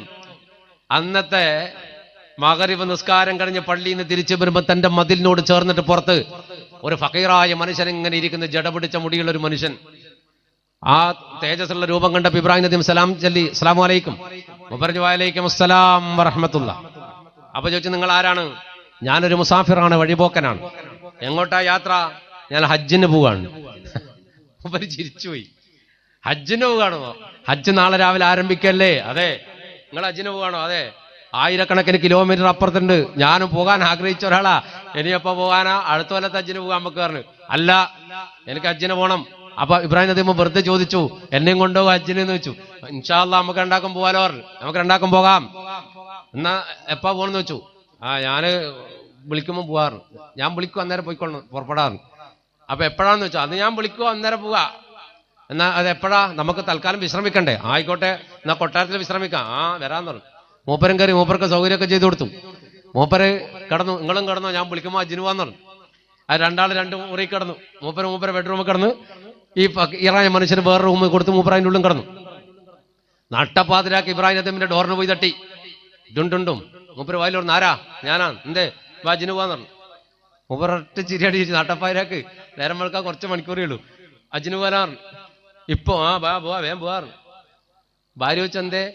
ഒരജ്ജിനെ വിളിക്കുന്നു, ഞാൻ പോയിട്ട് വരട്ടെ. ഒരജ്ജിനെ വിളിക്കുന്നുണ്ട്, ഞാൻ പോയിട്ട് വരട്ടെ. അന്നങ്ങ് പോയിട്ട് വരാറ്. ഭാര്യക്ക് ഉറപ്പാ മുറ്റത്തോളം എത്തുന്നു. ഇബ്രാഹിം നബിന് ഉറപ്പാ മുറ്റത്തെ എത്തുന്നു. ഏതായാലും മൂപ്പറ മുറ്റത്ത് ഗേറ്റിന്റെ അടുത്ത് യാത്രയാക്കി തിരിച്ചു വരാം എന്ന് കണക്കൂട്ടിയിട്ട് മുറ്റത്തെത്തി. മുറ്റത്ത് അവിടെ രണ്ടാളിങ്ങനെ നിൽക്കാണ്. നിലാവിങ്ങനെ അസ്തമിച്ചിട്ടില്ല. നല്ല നിലാവുള്ളൊരു രാത്രിയാണ്. അപ്പൊ ഈ ഫക്കീറായ മനുഷ്യൻ മൂപ്പരോട് ചോദിച്ചു, ഇബ്രാഹിം നബിനോട് ചോദിച്ചു, ഹജ്ജിന് പോകാൻ കുറെ കാലമായി ആഗ്രഹിക്കുന്നല്ലേ? അതെ. പക്ഷെ ഇനി പറഞ്ഞിട്ട് കാര്യമില്ലല്ലോ. ഇനി ഈ കൊല്ലത്തെ ഹജ്ജ് നമുക്ക് കിട്ടൂലല്ലോ. അടുത്ത കൊല്ലത്തേക്ക് നമ്മൾ ബാക്കിയാകോ പടച്ചോനെ? എന്നപ്പോ പറഞ്ഞു, അള്ളാന്റെ തൗഫീഖ് ഉണ്ടെങ്കിൽ ഈ കൊല്ലത്തെ ഹജ്ജ് നമുക്ക് ചെയ്യാലോ. എങ്ങനെയെന്ന് വെച്ചു. അപ്പൊ പണിയുണ്ട് പറഞ്ഞു. കൈ പിടിക്കാൻ പറഞ്ഞു. എന്റെ കൈ ഞാൻ അങ്ങോട്ടും പിടിക്കാം, എന്റെ കൈ ഇങ്ങോട്ടും പിടിച്ചോ. കൈ ഇങ്ങനെ പിടിച്ചിട്ടുണ്ടാളൂ. കൈ പിടിച്ചിട്ട് പറഞ്ഞ കണ്ണൊന്ന് ചിമ്മണം. ഞാൻ പറയുമ്പോൾ തുറന്നാൽ മതി പറഞ്ഞു. കൈ അങ്ങോട്ട് പിടിച്ചു. മൂപ്പര് കൈ പിടിച്ചു, കണ്ണടച്ചു. പിന്നെ മൂപ്പര് ദിക്ർ ചൊല്ലുന്നുണ്ട് ഈ ഫക്കീറായ മനുഷ്യൻ. കുറച്ചു കഴിഞ്ഞിട്ട് പറഞ്ഞ് കണ്ണു തുറന്നു പറഞ്ഞു. കണ്ണ് തുറന്നു എന്ന് പറയുമ്പോൾ ചരിത്രം പറഞ്ഞു, 2 പേര് നിൽക്കുന്നത് വിശുദ്ധമായ കഅബാലത്തിൽ മഖാം ഇബ്രാഹിമിന്റെ മുന്നിലായിരുന്നു. ഹജ്ജിന്റെ കർമ്മങ്ങളൊക്കെ നിങ്ങൾ ചെയ്തോളൂ. ഹജ്ജൊക്കെ കഴിഞ്ഞിട്ട് നാളെ ഹജ്ജിന്റെ കർമ്മങ്ങളൊക്കെ കഴിഞ്ഞു കഴിഞ്ഞാൽ സംസം കിണറിന്റെ ഭാഗത്ത് വന്നിരിക്കണം, ഞാൻ അവിടെ വരും. ഇയാൾ പറയാ. അപ്പൊ മൂപ്പര് ചോദിച്ചു, നിങ്ങൾക്ക് ഹജ്ജ് ചെയ്യണ്ടേ? ഞാൻ ചെയ്തോളൂ, നിങ്ങൾ ഹജ്ജ് ചെയ്താൽ മതിയാണ്. ഹജ്ജിന്റെ കർമ്മങ്ങളൊക്കെ ചെയ്തിട്ട് സംസം കിണറിന്റെ ഭാഗത്ത് ഇബ്രാഹിം നബി വന്നിരുന്നു. കൃത്യമായിട്ട് അസറോടെടുത്ത സമയം മൂപ്പര് എവിടെ വന്നു. ഹറമെന്ന് നിസ്കാരം കഴിഞ്ഞു. എന്നിട്ട് പറഞ്ഞു, ഇനി നമുക്ക് വിശുദ്ധ പുണ്യ നബി മുഹമ്മദ് മുസ്തഫ സല്ലല്ലാഹു അലൈഹി വസല്ലം അടുക്കലൊന്ന് പോണ്ടേ? അപ്പൊ ഇബ്രാഹിം നബി തന്നെ ഉറപ്പായി. കണ്ണ് പൂട്ടിയാൽ മതി, കൈ പിടിക്കും, പോവും, അടുത്തു. ആ എന്നാ പിടിച്ചോർന്ന് കണ്ണു പൂട്ടി കൈ പിടിച്ച് കണ്ണു തുറന്ന് റൗദാ ഷരീഫിൽ സിയാറത്ത് ചെയ്തു. പിന്നെ അടുത്ത ചോദ്യം എന്താ അറിയോ? നമുക്കൊന്ന് ബൈത്തുൽ മുഖദ്ദസിൽ പോണ്ടേ? ആ പോണോ, എന്നാ കണ്ണു പൂട്ടിക്കോ, കൈ പിടിച്ചോ. കണ്ണു പൂട്ടി കൈ പിടിച്ച് ബൈത്തുൽ മുഖദ്ദസിൽ. വല്ലാത്ത കറാമത്ത്. ആ ഒരുത്തൻ റെയിൽവേ തീവണ്ടി കയറിയിട്ട് തീവണ്ടിന്റെ ബാഗിലെ ലോക്കൽ കമ്പാർട്ട്മെന്റ് കയറി പോലും. ഭയങ്കര ജലം, ഇരിക്കാൻ സീറ്റില്ല. ഇവരാകെ ക്ഷീടായിട്ട് ഇവ പെട്ടെന്ന് ജനങ്ങളോട് പറഞ്ഞു, മനുഷ്യന്മാരെ പാമ്പ് പാമ്പ് എന്ന് പറഞ്ഞു. എല്ലാവരും 4 ബൈക്ക് ഇറങ്ങിപ്പോയി. ആളില്ലാത്ത സുഖമായിട്ട് കയറിക്കയറിന്ന് ഉറങ്ങി. ബുദ്ധി പോണം, ബുദ്ധി. ഒരൊറ്റ മനുഷ്യരുമില്ല. എന്ത് സുഖം കൊണ്ട് ഉറങ്ങേ. കിടന്നുറങ്ങി 3 മണിക്കൂർ കഴിഞ്ഞ് ഇവൻ എത്തേണ്ട സ്ഥലത്ത് നിന്നിട്ട് കണ്ണൂർ നോക്കുമ്പോൾ കയറിയിട്ട് തന്നെ ഉണ്ട്. പാമ്പ് കയറിയതുകൊണ്ട് ആ കമ്പാർട്ട്മെന്റ് ഒഴിവാക്കിയിട്ട് ബാക്കി കമ്പാർട്ട്മെന്റ് പുറപ്പെട്ടു. ഇവൻ കയറിയിട്ട് തന്നെ പറഞ്ഞു. ഇതിവന്റെ കറാമത്ത്. ഇതങ്ങനത്തെ കറാമത്തല്ല, ഇതൊരു വല്ലാത്ത സംഭവമാണ്. ബൈത്തുൽ മുഖദ്ദസിലെത്തിയവര് അള്ളാഹു നമ്മളെയും ഈ പുണ്യ പള്ളികളിൽ എത്തിച്ചു തരട്ടെ. അവിടെ നിന്ന് ചെയ്യേണ്ട കർമ്മങ്ങൾ അള്ളാഹു നമുക്കും എത്തിച്ചു തരുമാറാകട്ടെ. ബൈത്തുൽ മുഖദ്ദസിൽ പോയി ഒരുപാട് പ്രവാചകന്മാർ കിടക്കുന്ന മണ്ണല്ലേ, ഒരുപാട് പ്രവാചകന്മാർ അന്തി ഉറങ്ങുന്ന മണ്ണല്ലേ. അവരെയൊക്കെ സിയാറത്ത് ചെയ്തു. എന്നിട്ട് ഇബ്രാഹിം നബി റളിയല്ലാഹുവിന്റെ മൂപ്പരോട് ചോദിച്ചു, ഇനി നാട്ടിൽ പോകല്ലേ? അപ്പം മൂപ്പര് പറഞ്ഞു പോയിക്കോർന്ന്. ആ ഓടുകാർന്ന്. അല്ല നിങ്ങള് കൈ പിടിച്ച് പോവാ? എന്ത് കൈ പിടിക്കാൻ? അതൊന്നും നടക്കൂല, വിട്ടോർന്ന്. കൊണ്ടുപോയിട്ട് ബൈത്തുൽ മുഖദ്ദസിൽ എത്തിയിട്ട് പിന്നെ കൂട്ടിപ്പോടല്ലേ, പോയിക്കോർന്ന്, സ്ഥലം വിട്ടോ. എത്തിങ്ങാനി കൊണ്ടാക്കിയവല. പിന്നെ പോയിക്കോളൂന്ന് പറഞ്ഞു. 3 മാസത്തെ വഴി ദൂരം സഞ്ചരിച്ച് മഹാനായ ഇബ്രാഹിം നബി റളിയല്ലാഹു 3 മാസം സഞ്ചരിച്ചിട്ടാണ് മൂപ്പര് പിന്നെ ബൽഖയിലെത്തിയത്. 3 മാസം കഴിഞ്ഞിട്ട് മൂപ്പര് പിന്നീട് പറയുന്ന ചരിത്രത്തിൽ എന്നെ കൈപിടിച്ചിട്ട് ഹജ്ജും സിയാറത്തൊക്കെ നടത്തിച്ചത് മഹാനായ ഖിളർ നബി അലൈഹിസ്സലാത്തു വസ്സലാമായിരുന്നു എന്ന്. പിന്നീട് മൂപ്പര് അത്യുന്നതങ്ങളിലേക്ക് കയറിയപ്പോൾ ഖിളർ നബി അലൈഹിസ്സലാത്തു വസ്സലാം പ്രത്യക്ഷപ്പെട്ടിട്ട് മൂപ്പരുമായിട്ട് സംഭാഷണം നടത്തിയ കഥയൊക്കെ ഉണ്ട്. അപ്പോൾ പറഞ്ഞു, നിങ്ങൾ ആഗ്രഹം പൂർത്തിയാക്കാൻ അള്ളാഹു എന്നെ നിയോഗിച്ചതാണ്, ഞാനാണ് നിങ്ങളെ ഹജ്ജിന് കൊണ്ടുപോയത്, റോദയിൽ എത്തിച്ചത് ആദ്യമായിട്ട്. അള്ളാഹു നമുക്ക് മഹാനായ ഖിളർ നബി അലൈഹിസ്സലാത്തു വസ്സലാമിനെ കാണാനുള്ള ഭാഗ്യം തരുമാറാകട്ടെ. അപ്പോ തിരിച്ച് നാട്ടിൽ വന്നു. നാട്ടിൽ വന്നപ്പോൾ ഈ ഹജ്ജ് കഴിഞ്ഞിട്ട് അതൊരു വല്ലാത്ത സംഭവം കേട്ടോ. ഹജ്ജ് കഴിഞ്ഞ് തിരിച്ച് നാട്ടിൽ വന്നാൽ, ഉംറ ചെയ്തിട്ട് തിരിച്ച് നാട്ടിൽ വന്നാൽ പിന്നെ നാട്ടിൽ നമുക്ക് വലിയ നിൽക്കാൻ തോന്നില്ല. പിന്നെയും തോന്നും മക്കത്ത് പോയാൽ മതി, കഅബത്ത് പോയാൽ മതി. ഇപ്പം തന്നെ പോയി അങ്ങനെ തോന്നും നമുക്ക്. അള്ളാഹു നമുക്ക് തൗഫീക്ക് തരട്ടെ. അങ്ങനെ വന്നിട്ട് ഇങ്ങോട്ട് ഇറങ്ങിയാൽ പിന്നെ നമുക്ക് തോന്നൽ അങ്ങോട്ട് തന്നെ പോകണം എന്നാണ്. അതൊരു ആ കഅബയിലേക്ക് അടുക്കുന്ന ഒരു വല്ലാത്ത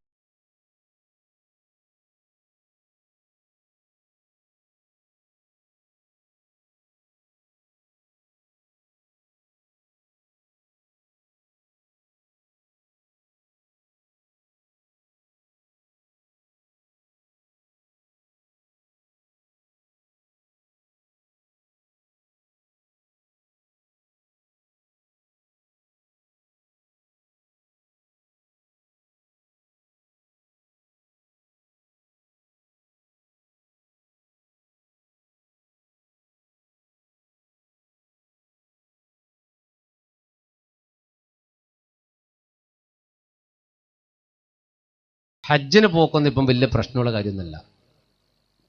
പോയിട്ട് പെട്ടെന്ന് തിരിച്ചു വരാനും നമുക്ക് ഇപ്പം സാധിക്കും. പക്ഷേ ഒരു യഥാർത്ഥ ഹാജി ആയിട്ട് ജീവിക്കാൻ വല്ലാത്ത പ്രയാസം. അല്ലാഹു അവൻ പൊരുത്തപ്പെട്ട രൂപത്തിൽ ഹജ്ജ് ഉംറ ചെയ്തിട്ട് അങ്ങനെ ജീവിക്കാൻ തൗഫീഖ് തരട്ടെ. മൂപ്പർക്ക് പിന്നെ കൊട്ടാരം വിടണം ഭയങ്കര താല്പര്യമായി. പിന്നെ കിടന്നിട്ട് ഉറക്കില്ല. അവസാനം ഒരു തീരുമാനമെത്തി. രാത്രിയിൽ തീരുമാനം എടുത്തു. കിടന്നിട്ട് എന്തായാലും നാട് വിടാൻ തന്നെ, ഇനി ബന്ധങ്ങളില്ല, അള്ളാഹുവിലെ ലിഖായിന് വേണ്ടിയിട്ടുള്ള യാത്ര.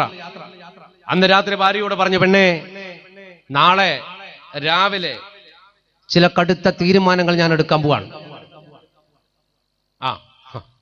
അങ്ങനെ നമ്മൾ ഇപ്പോഴത്തെ പെണ്ണുങ്ങളോട് പറഞ്ഞാൽ ഉടനെ പെണ്ണുങ്ങൾ തീരുമാനിക്കും, നിങ്ങൾ രാവിലെ എടുക്കുക, ഞാനിപ്പം തന്നെ എടുക്കും. അപ്പോ ഞാൻ നാളെ രാവിലെ ഒരു കടുത്ത തീരുമാനം എടുക്കാൻ വേണം. ഭാര്യ വെച്ച് എന്താ അത് നാളെ രാവിലെ അറിഞ്ഞാൽ മതി പറഞ്ഞു. രാത്രി അറിഞ്ഞാൽ പിന്നെ പ്രശ്നമാണ്, കുഴപ്പമുണ്ടാക്കണ്ട വെച്ചിട്ട് രാവിലെ അറിഞ്ഞാൽ മതി എന്നാണ്. സുബഹി നിസ്കാരം കഴിഞ്ഞു. തന്റെ പ്രഗത്ഭരായ മന്ത്രിമാരെയൊക്കെ വിളിച്ചുകൂട്ടി പട്ടാളക്കാരോട് പറഞ്ഞ് നാട്ടുകാരെല്ലാം പറ്റാവുന്ന ആൾക്കാരൊക്കെ ഒന്ന് വിളിച്ചുകൂട്ടണം. എല്ലാവരെയും വിളിച്ചുകൂട്ടി കൊട്ടാര ദർബാർ ഹാളിൽ മുഴുവൻ സദസ്സിങ്ങനെ നിറഞ്ഞു നിൽക്കുക. ഇബ്രാഹിം നബി റളിയല്ലാഹു അൻഹു ഭാര്യയോട് പറഞ്ഞു, പെണ്ണെ ബെഡ്റൂം എന്ന് പറഞ്ഞു, നീ ഒന്ന് പുറത്ത് നിൽക്കുക, നീ ഒന്ന് മാറി നിൽക്ക്, നീ ഒന്ന് പുറത്തേക്ക്. മൂപ്പര് തന്റെ ബെഡ്റൂമിൽ നിന്ന് ഭാര്യമല്ല പുറത്തേക്ക് മാറ്റി. മൂപ്പരൊറ്റക്കായി. ഇപ്പോഴത്തെ പൊമ്പിളറാങ് പറയാലോ, നമ്മൾ ഉപ്പ ഉണ്ടാക്കിയ മണി അറിയാൻ, ഇങ്ങ് ഇറങ്ങി പുറത്ത് നിൽക്കുവാണെങ്കിൽ അറിയും. അപ്പോ വാതിലടച്ച മൂപ്പരതിന്റെ അകത്ത് എന്നിട്ട് തന്റെ എല്ലാ വസ്ത്രങ്ങളും അഴിച്ചു. രാജകീയ വസ്ത്രങ്ങൾ കംപ്ലീറ്റ് അഴിച്ചു. രാജാക്കന്മാർ ഉപയോഗിക്കുന്ന കംപ്ലീറ്റ് വസ്ത്രങ്ങൾ അഴിച്ചു, എല്ലാം അഴിച്ചു വെച്ചു. താൻ പുതച്ചുകൊണ്ടിരുന്ന ഒരു കരിമ്പിടത്തിന്റെ കഷ്ണമുണ്ട്, അതെടുത്തിട്ട് താൻ ഒന്ന് മുട്ടുപൊക്കൾ മറച്ചു. എന്നിട്ട് തന്റെ തോളത്തുകൂടെ ബൽക്കയിലെ ഭരണാധിപൻ രാജകീയ വസ്ത്രങ്ങളൊക്കെ മാറ്റിവെച്ചു. മുട്ടപൊക്കൾ മറിയുന്നൊരു വസ്ത്രം ധരിച്ചു, ഒരു കരിമ്പിടമെടുത്ത് ദേഹത്ത് പുതച്ചു. എന്നിട്ട് നേരെ വിശുദ്ധ ഖുർആനും കയ്യിലെടുത്തുകൊണ്ട് മഹാനായ ഇബ്രാഹിം നബി റളിയല്ലാഹുവിന്റെ രാജസദസ്സിലേക്ക്. ആ മനുഷ്യൻ അങ്ങനെ ആദ്യമായിട്ടാണ് ജനങ്ങൾ കാണുന്നത്. ഒരു പരുക്കൻ കമ്പിളി എടുത്ത് പുതച്ചിട്ട്, ഒരു പരുക്കൻ വസ്ത്രമെടുത്ത് ദേഹത്തിട്ടിട്ട് വിശുദ്ധ ഖുർആനിന്റെ പ്രതി കയ്യിൽ പിടിച്ചുകൊണ്ട് നേരെ വന്നിട്ട് രാജസദസ്സിൽ നിന്നു. താൻ ഇരിക്കുന്ന സിംഹാസനത്തിലേക്ക് കയറിയില്ല, തിരിഞ്ഞു നോക്കിയില്ല. ജനങ്ങളോട് മുഴുവൻ പറഞ്ഞു, പ്രിയപ്പെട്ടവരെ, ഞാൻ അസ്സലാമു അലൈക്കും അയ്യുഹൻ നിങ്ങൾ എനിക്ക് വിട തരണം. ഊരയാം എനിക്കേറ്റം പ്രിയരായോരേ, ഉത്തമരായി നാട്ടിൽ കഴിഞ്ഞവരേ, ഉടയോനനുഗ്രഹം എനിക്കു നൽകി, ബൽക്കാദീപനായി ഇവിടം പോകി. അസ്റിനകത്തളം കളിച്ചു പിന്നെ ഖസ്ദ് ഇലാഹാണെന്നറിഞ്ഞു പൊന്നേ. നാടോ വിടാൻ ഞാനിന്നുറപ്പിക്കുന്നേ, നാഥനൊരുവനിൽ അഭയം തന്നെ. ഊരയാം എനിക്കേറ്റം പ്രിയരായോരേ, ഉത്തമരായി നാട്ടിൽ കഴിഞ്ഞവരേ, നാടും വിടാൻ ഞാനിന്നുറപ്പിക്കുന്നേ, നാഥനൊരുവനിൽ അഭയം തന്നെ. ജനങ്ങളോട് പറഞ്ഞു, പ്രിയപ്പെട്ടവരെ, ഞാൻ എൻ്റെ രാജ്യവും അധികാരവും സകലവും വെടിയാൻ പോവുകയാണ്. നിങ്ങൾ എനിക്ക് മാപ്പ് തരണം. നിങ്ങളോട് ആരോടെങ്കിലും അധർമ്മം ഞാൻ പ്രവർത്തിച്ചിട്ടുണ്ടെങ്കിൽ അള്ളാഹുവിനെ ഓർത്ത് നിങ്ങൾ എനിക്ക് മാപ്പ് നൽകുക. ഇനി ഒന്നും എനിക്ക് വേണ്ട. ഞാൻ ആകെ ഈ കൊട്ടാരത്തിൽ നിന്ന് കൊണ്ടുപോകുന്നത് ഞാൻ ധരിച്ച ഈ 2 പഴകിയ വസ്ത്രങ്ങളും അള്ളാഹുവിന്റെ വിശുദ്ധ കലാമും മാത്രമാണ്. ഇതല്ലാതെ മറ്റൊന്നും ഞാൻ ഈ കൊട്ടാരത്തിൽ കൊണ്ടുപോകുന്നില്ല. പുറത്ത് ഒരുക്കി നിർത്തിയ ഒരു കുതിരയുണ്ട്, അതിന്റെ പുറത്താകും എന്റെ സഞ്ചാരം. ഒരു ഭാഗത്ത് ഭാര്യ തളർന്നു വീണു, മക്കൾ വാവിട്ട് നിലവിളിച്ചു കെട്ടിപ്പിടിച്ചു. അവരോട് പറഞ്ഞു, മക്കളെ, കൂടിച്ചേർന്നവരൊക്കെ വേർപിരിയേണ്ടി വരും. എല്ലാവരും എല്ലാ കാലത്തും ഒന്നിച്ചുണ്ടാവില്ല. അതുകൊണ്ട് മരണമെന്ന മഹാസത്യം നമ്മുടെ മുന്നിലേക്ക് കടന്നു വരുന്നതിന്റെ മുമ്പ് ഇലാഹിയ ചിന്തയുമായി തിരിച്ചു പോകാൻ കഴിഞ്ഞാൽ അതാവും നമുക്ക് നല്ലത് എന്ന് പറഞ്ഞിട്ട് സലാം പറഞ്ഞുകൊണ്ട് പുറത്തേക്ക് ഇറങ്ങി. ഒരുക്കി നിർത്തപ്പെട്ട കുതിരപ്പുറത്ത് കയറി. പിന്നെ തിരിഞ്ഞു നോക്കിയില്ല. ഒരു ഭാഗത്ത് കൊട്ടാരവാസികൾ നിലവിളിച്ച് കരയുമ്പോഴും ആ ബന്ധങ്ങളൊന്നും തനിക്ക് ബന്ധനങ്ങളാവരുത് എന്ന് തീരുമാനിച്ചു. അങ്ങനെ അവിടുന്ന് പലായനം ചെയ്യും, അങ്ങോട്ടും ഇങ്ങോട്ടൊക്കെ പോവും.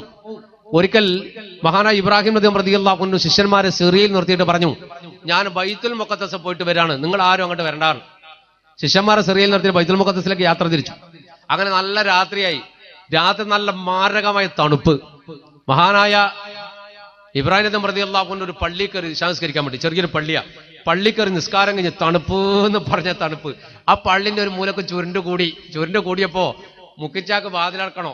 മുക്കിരിക്ക വന്നിട്ട് പറഞ്ഞു, ഇവിടെ പോവാ. അപ്പം പറഞ്ഞല്ല, ഞാൻ ഭയങ്കര തണുപ്പാണ്, ഞാനൊന്ന് ഇവിടെ ഇരുന്നോട്ടെ, ഒന്ന് കിടന്നോട്ടെ. കീടക്കാനോ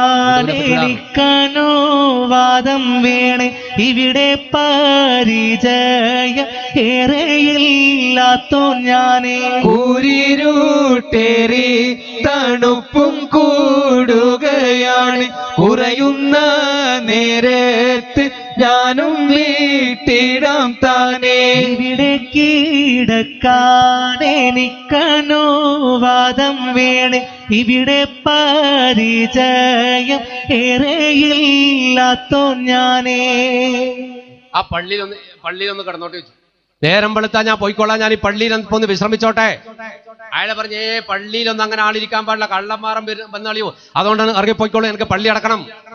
പുറത്ത് മാരകമായ തണുപ്പാണ്, അതുകൊണ്ട് ഞാൻ ഞാൻ കള്ളനല്ല, കക്കൊന്നും ചെയ്യില്ല, ഞാൻ ഈ പള്ളിയിൽ ഇവിടെ ഒന്ന് വിശ്രമിച്ചോളാം, സുബൈ നിസ്കാരം കഴിഞ്ഞിട്ട് പോയിക്കോളാം, സുബൈ വരെ ഞാനവിടെ ഇൻഷാ അല്ലാഹ് ഇരുന്നോളാം. മുക്കരിക്കാക്ക് ദേഷ്യം പിടിച്ച് എന്നിട്ട് പറഞ്ഞു, നീ ആരാന്നോടോ കള്ളനല്ല എന്ന് പറയാൻ? നീ ആരാ? ബൽക്കയിലെ മഹാനായ ഇബ്രാഹിം നബി റളിയല്ലാഹു അൻഹു ഒന്നല്ലല്ലോ. മൂപ്പര് വന്നാൽ തന്നെ ഇന്ന് പള്ളി കടത്തൂല, ഒറ്റ തള്ള പുറത്തേക്ക് വെച്ചു. ദയവൊന്നും ചെയ്തില്ല പള്ളി മുഅദ്ദിനെന്ന് പകരം ഒരു തള്ള് തള്ളിനാൽ വീണിടത്തിന്നും ഒരു നാഴിക ദൂരത്ത് വിറകു കത്തിച്ച് തീക്കായുന്നോരുണ്ടടുത്ത്. ഈ മുക്കരിക്ക പിടിച്ച് ഒരൊറ്റ തള്ളു പുറത്തേക്ക്. മഹാനായ ഇബ്രാഹിം അദ്ദേഹം വന്ന് പറഞ്ഞാൽ തന്നെ ഇന്നിവിടെ കടത്തൂല. തള്ളി മൂപ്പർ പുറത്തു പോയിട്ട് ഒരു കല്ലിന്റെ മേലേക്ക് വിടും. നല്ലോണം വേദന പറ്റി. ആ കല്ലുമ്മ കുത്തിയിരുന്നിട്ട് പുറം അങ്ങനെ തടവിട്ട് പറയാണ്, പടച്ചോനെ അല്ലാഹുവേ, ആ മനുഷ്യന് നീ പുറത്തു കൊടുക്കണല്ല, അയാൾക്ക് നീ സ്വർഗം കൊടുക്കണേ അല്ലാ. എന്തിന്? ഒന്തിയിട്ടേനി അയാൾക്ക് ദ്വാരക്ക. എന്നിട്ട് ആ കല്ലുമ്മലിരിക്കുക. അപ്പൊക്കെ മുക്കരിച്ച പള്ളി കൂടി പോയി കളഞ്ഞു. തണുപ്പത്ത് ഇങ്ങനെ ഇരുന്നിട്ട് റഹ്മാന വല്ലാത്ത തണുപ്പ്, കിട്ടുകിട്ടങ്ങനെ വിറക്കുന്ന തണുപ്പാ. നോക്കുമ്പോൾ കുറെ ദൂരെ തീ ഇങ്ങനെ കത്തുന്നു. മൂപ്പര് മെല്ലെ പോയി നോക്കുമ്പോ ഒരു മനുഷ്യൻ വിറക് കത്തിച്ചിട്ട് തീ ഇങ്ങനെ തീക്കയ്യാണ്. പക്ഷെ ഇയാൾ തീ ഇങ്ങനെ കത്തിച്ചു എന്നല്ലാണ്ട് വിറങ്ങനെ കത്തിക്കുന്നുണ്ട്. ആദ്യം ഇയാൾ ബലത്തോട്ട് ഇങ്ങനെ നോക്കും, എന്നിട്ട് അടുത്തോട്ട് നോക്കും, ഇങ്ങനെ നോക്കും, തിരിഞ്ഞ് ബേക്കോട്ട് നോക്കും. 4 ഭാഗത്ത് ഇങ്ങനെ പേടിച്ചിട്ട് ഇയാൾ നോക്കുക. എന്നിട്ട് ഒരു വിറകെടുത്തിട്ട് കത്തിക്കുക, പിന്നെ ഇങ്ങനെ നോക്കുക, ഇങ്ങനെ നോക്കുക. ഇബ്രാഹിം നബി എല്ലാം അടുത്ത് വന്നിട്ട് പറഞ്ഞു, അസ്സലാമു അലൈക്കും. തീയൊന്ന് കായാന്ന് വെച്ചിട്ട് വന്നിട്ട് സലാം പറഞ്ഞു. ഇയാളെ സമ്മതം ഉണ്ടെങ്കിൽ അയാൾ കത്തിച്ച തീയായാൽ അയാളുടെ സമ്മതം വേണം. അതുകൊണ്ട് മൂപ്പരെ സമ്മതം ചോദിക്കാൻ ഒന്ന് ഇരുന്നിട്ട് കുറച്ച് തണുപ്പത്ത് തീ കാഴ്ചോട്ടെ. അപ്പൊ അസ്സലാമു അലൈക്കും. അപ്പൊ ഇയാൾ മിണ്ടത്തില്ല. ഇയാൾ ബേജാറ് 4 വൈക്ക് നോക്കിയിട്ട് കയ്യോണ്ട് ഇങ്ങനെ കാണിക്കുന്നുണ്ട്, ഇരുന്നോ. അപ്പൊ വീണ്ടും പറഞ്ഞു അസ്സലാമു അലൈക്കും. പറഞ്ഞു വലൈക്കും അസ്സലാം, വലൈക്കും അസ്സലാം, വലൈക്കും അസ്സലാം, ഇരുന്നോ. എന്നിട്ട് ഇയാൾ 4 ഭാഗത്തും നോക്കുന്നു. ഇയാൾ ബേജാറിന് ഇങ്ങനെ നോക്കാണ്. ഇബ്രാഹിം നബി റളിയല്ലാഹു ഇയാളെ ഇങ്ങനെ നോക്കിയിട്ട് ചോദിച്ചു, അല്ല സഹോദര, നീ എന്താ അങ്ങനെ ബേജാറാവുന്നത്? അപ്പൊ പറഞ്ഞു, ഞാനൊരു ആഗ്രഹമുള്ള മനുഷ്യനാണ്. എന്റെ ആഗ്രഹം പൂർത്തിയാകുന്നതിന് മുമ്പ് എന്റെ അസ്റായിൽ വരുന്നുണ്ടോ എന്ന് ഞാൻ നോക്കുക. ഞാനൊരു വലിയ ആഗ്രഹമുള്ള ഒരാളാണ്. എന്റെ ആഗ്രഹം പൂർത്തിയാകുന്നതിന്റെ മുമ്പ് എന്റെ അസ്റായിൽ വരുന്നുണ്ടോ എന്ന് ഞാൻ നോക്കാൻ. അതാണ് വലത്തോട്ട് നോക്കുന്നത്, അതാണ് ഇടത്തോട്ട് നോക്കുന്നത്, അതാണ് മുന്നോട്ട് നോക്കുന്നത്, അതാണ് ബാക്കോട്ട് നോക്കുന്നത്. എന്റെ അസ്റായിൽ ഏത് ഭാഗത്താണ് വരുന്നത്? ഞാൻ അസ്റായിൽ വരുന്നതിന് മുമ്പ് എന്റെ ഒരു ആഗ്രഹം പൂർത്തിയാക്കാൻ ഒരു ആഗ്രഹ ആളാ. അന്നേരം ഞാൻ അങ്ങനെ അസ്റായിലിനെ നോക്കിയിരിക്കാണ്. അപ്പൊ ചോദിച്ചു, മൂപ്പർക്ക് കാര്യം മനസ്സിലായി, വലിയ മനുഷ്യനായി ഇയാള്. കാരണം അസ്റായിൽ വരുന്ന അങ്ങനെ നോക്കിയിരിക്കാന്ന് പറഞ്ഞാൽ വല്ലാത്തൊരു മനുഷ്യനല്ലേ. അപ്പൊ ചോദിച്ചു, എന്താ നിങ്ങൾ ആഗ്രഹം എന്ന് വെച്ചു. അപ്പൊ പറഞ്ഞു, ഞാൻ ഒരുപാട് കാലമായി ഒരു ദുആ അല്ലാഹുവിലേക്ക് നടത്തുന്നുണ്ട്. ഒരുപാട് കൊല്ലം ഞാൻ ഒരു ദുആ അല്ലാഹുവിലേക്ക് നടത്തുന്നു.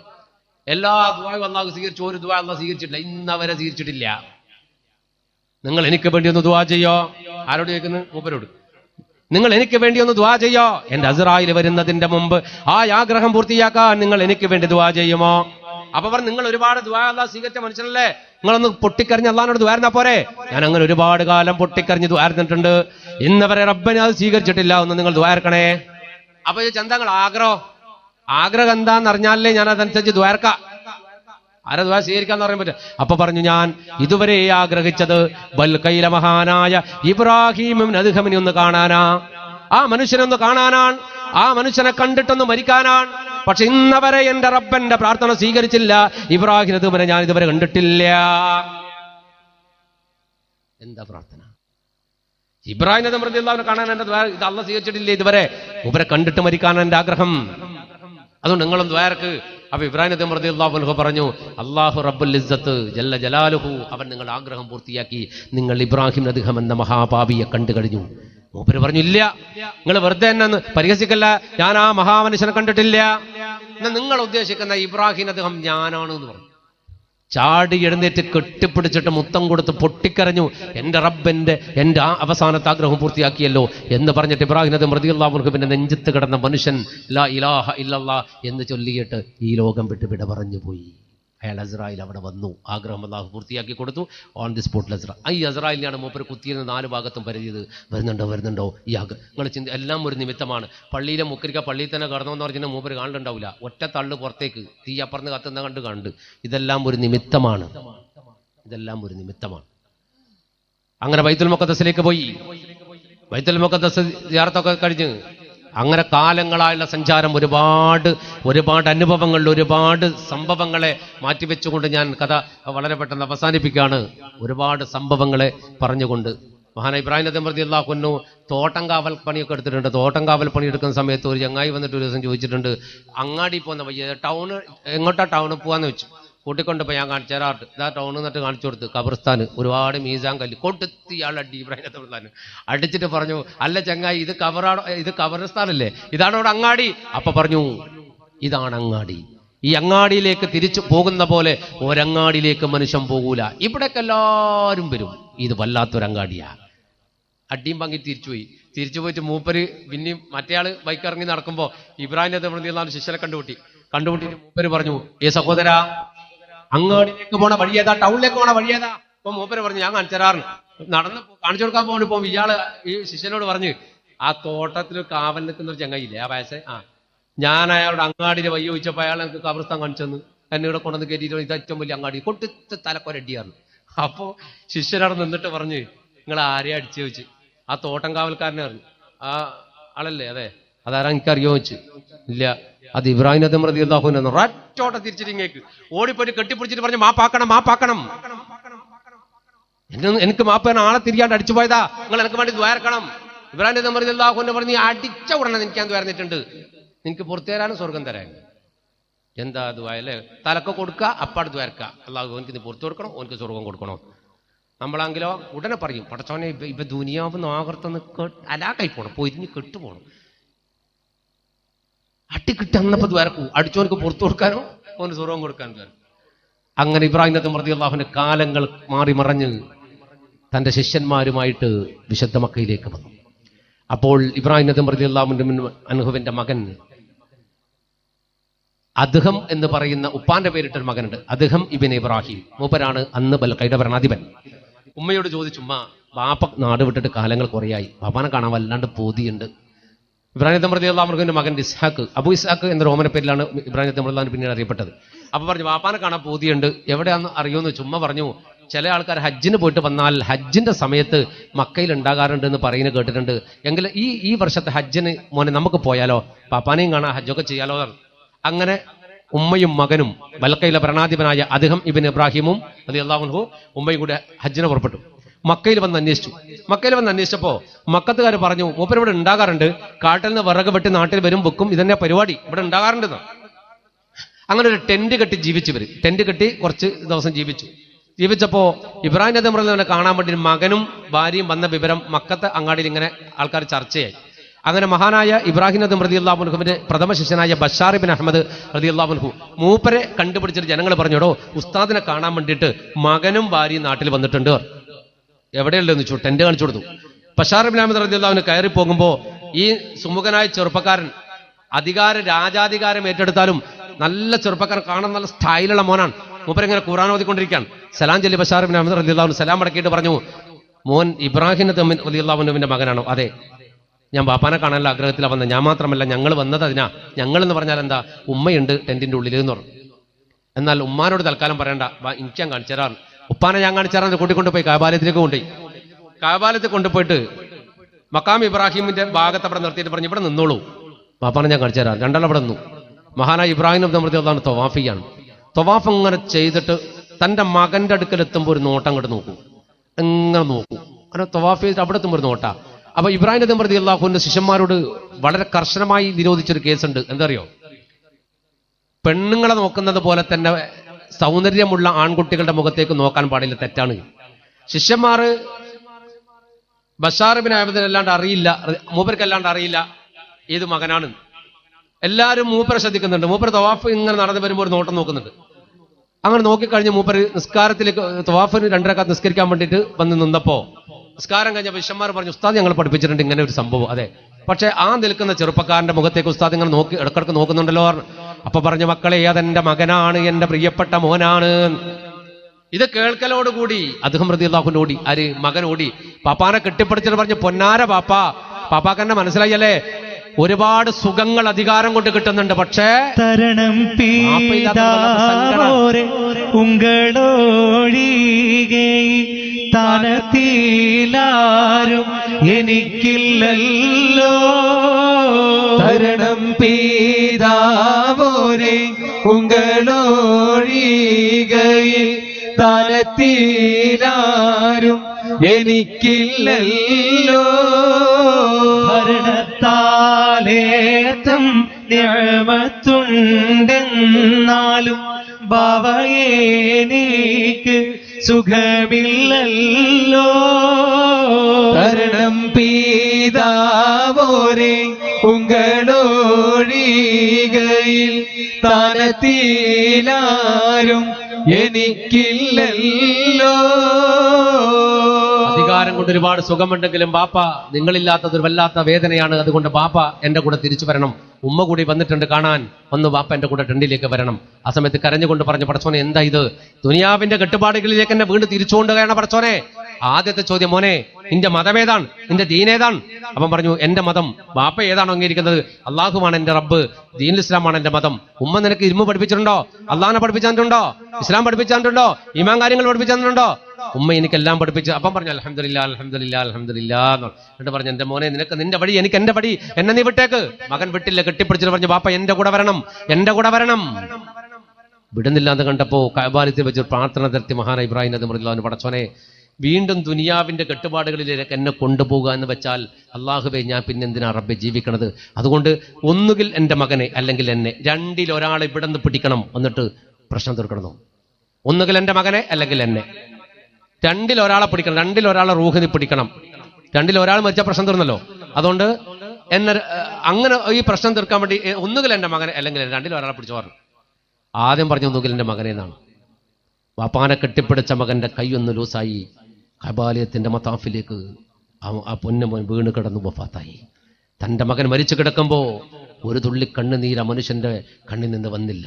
വേദനിക്കുന്ന മുഖവുമായി ആ മനുഷ്യൻ റബ്ബിനോട് തന്റെ സങ്കടത്തെ പിടിച്ചമർത്തിക്കൊണ്ട് പറഞ്ഞു, മോനെ നീ ആള് ഭാഗ്യവാനാണ്.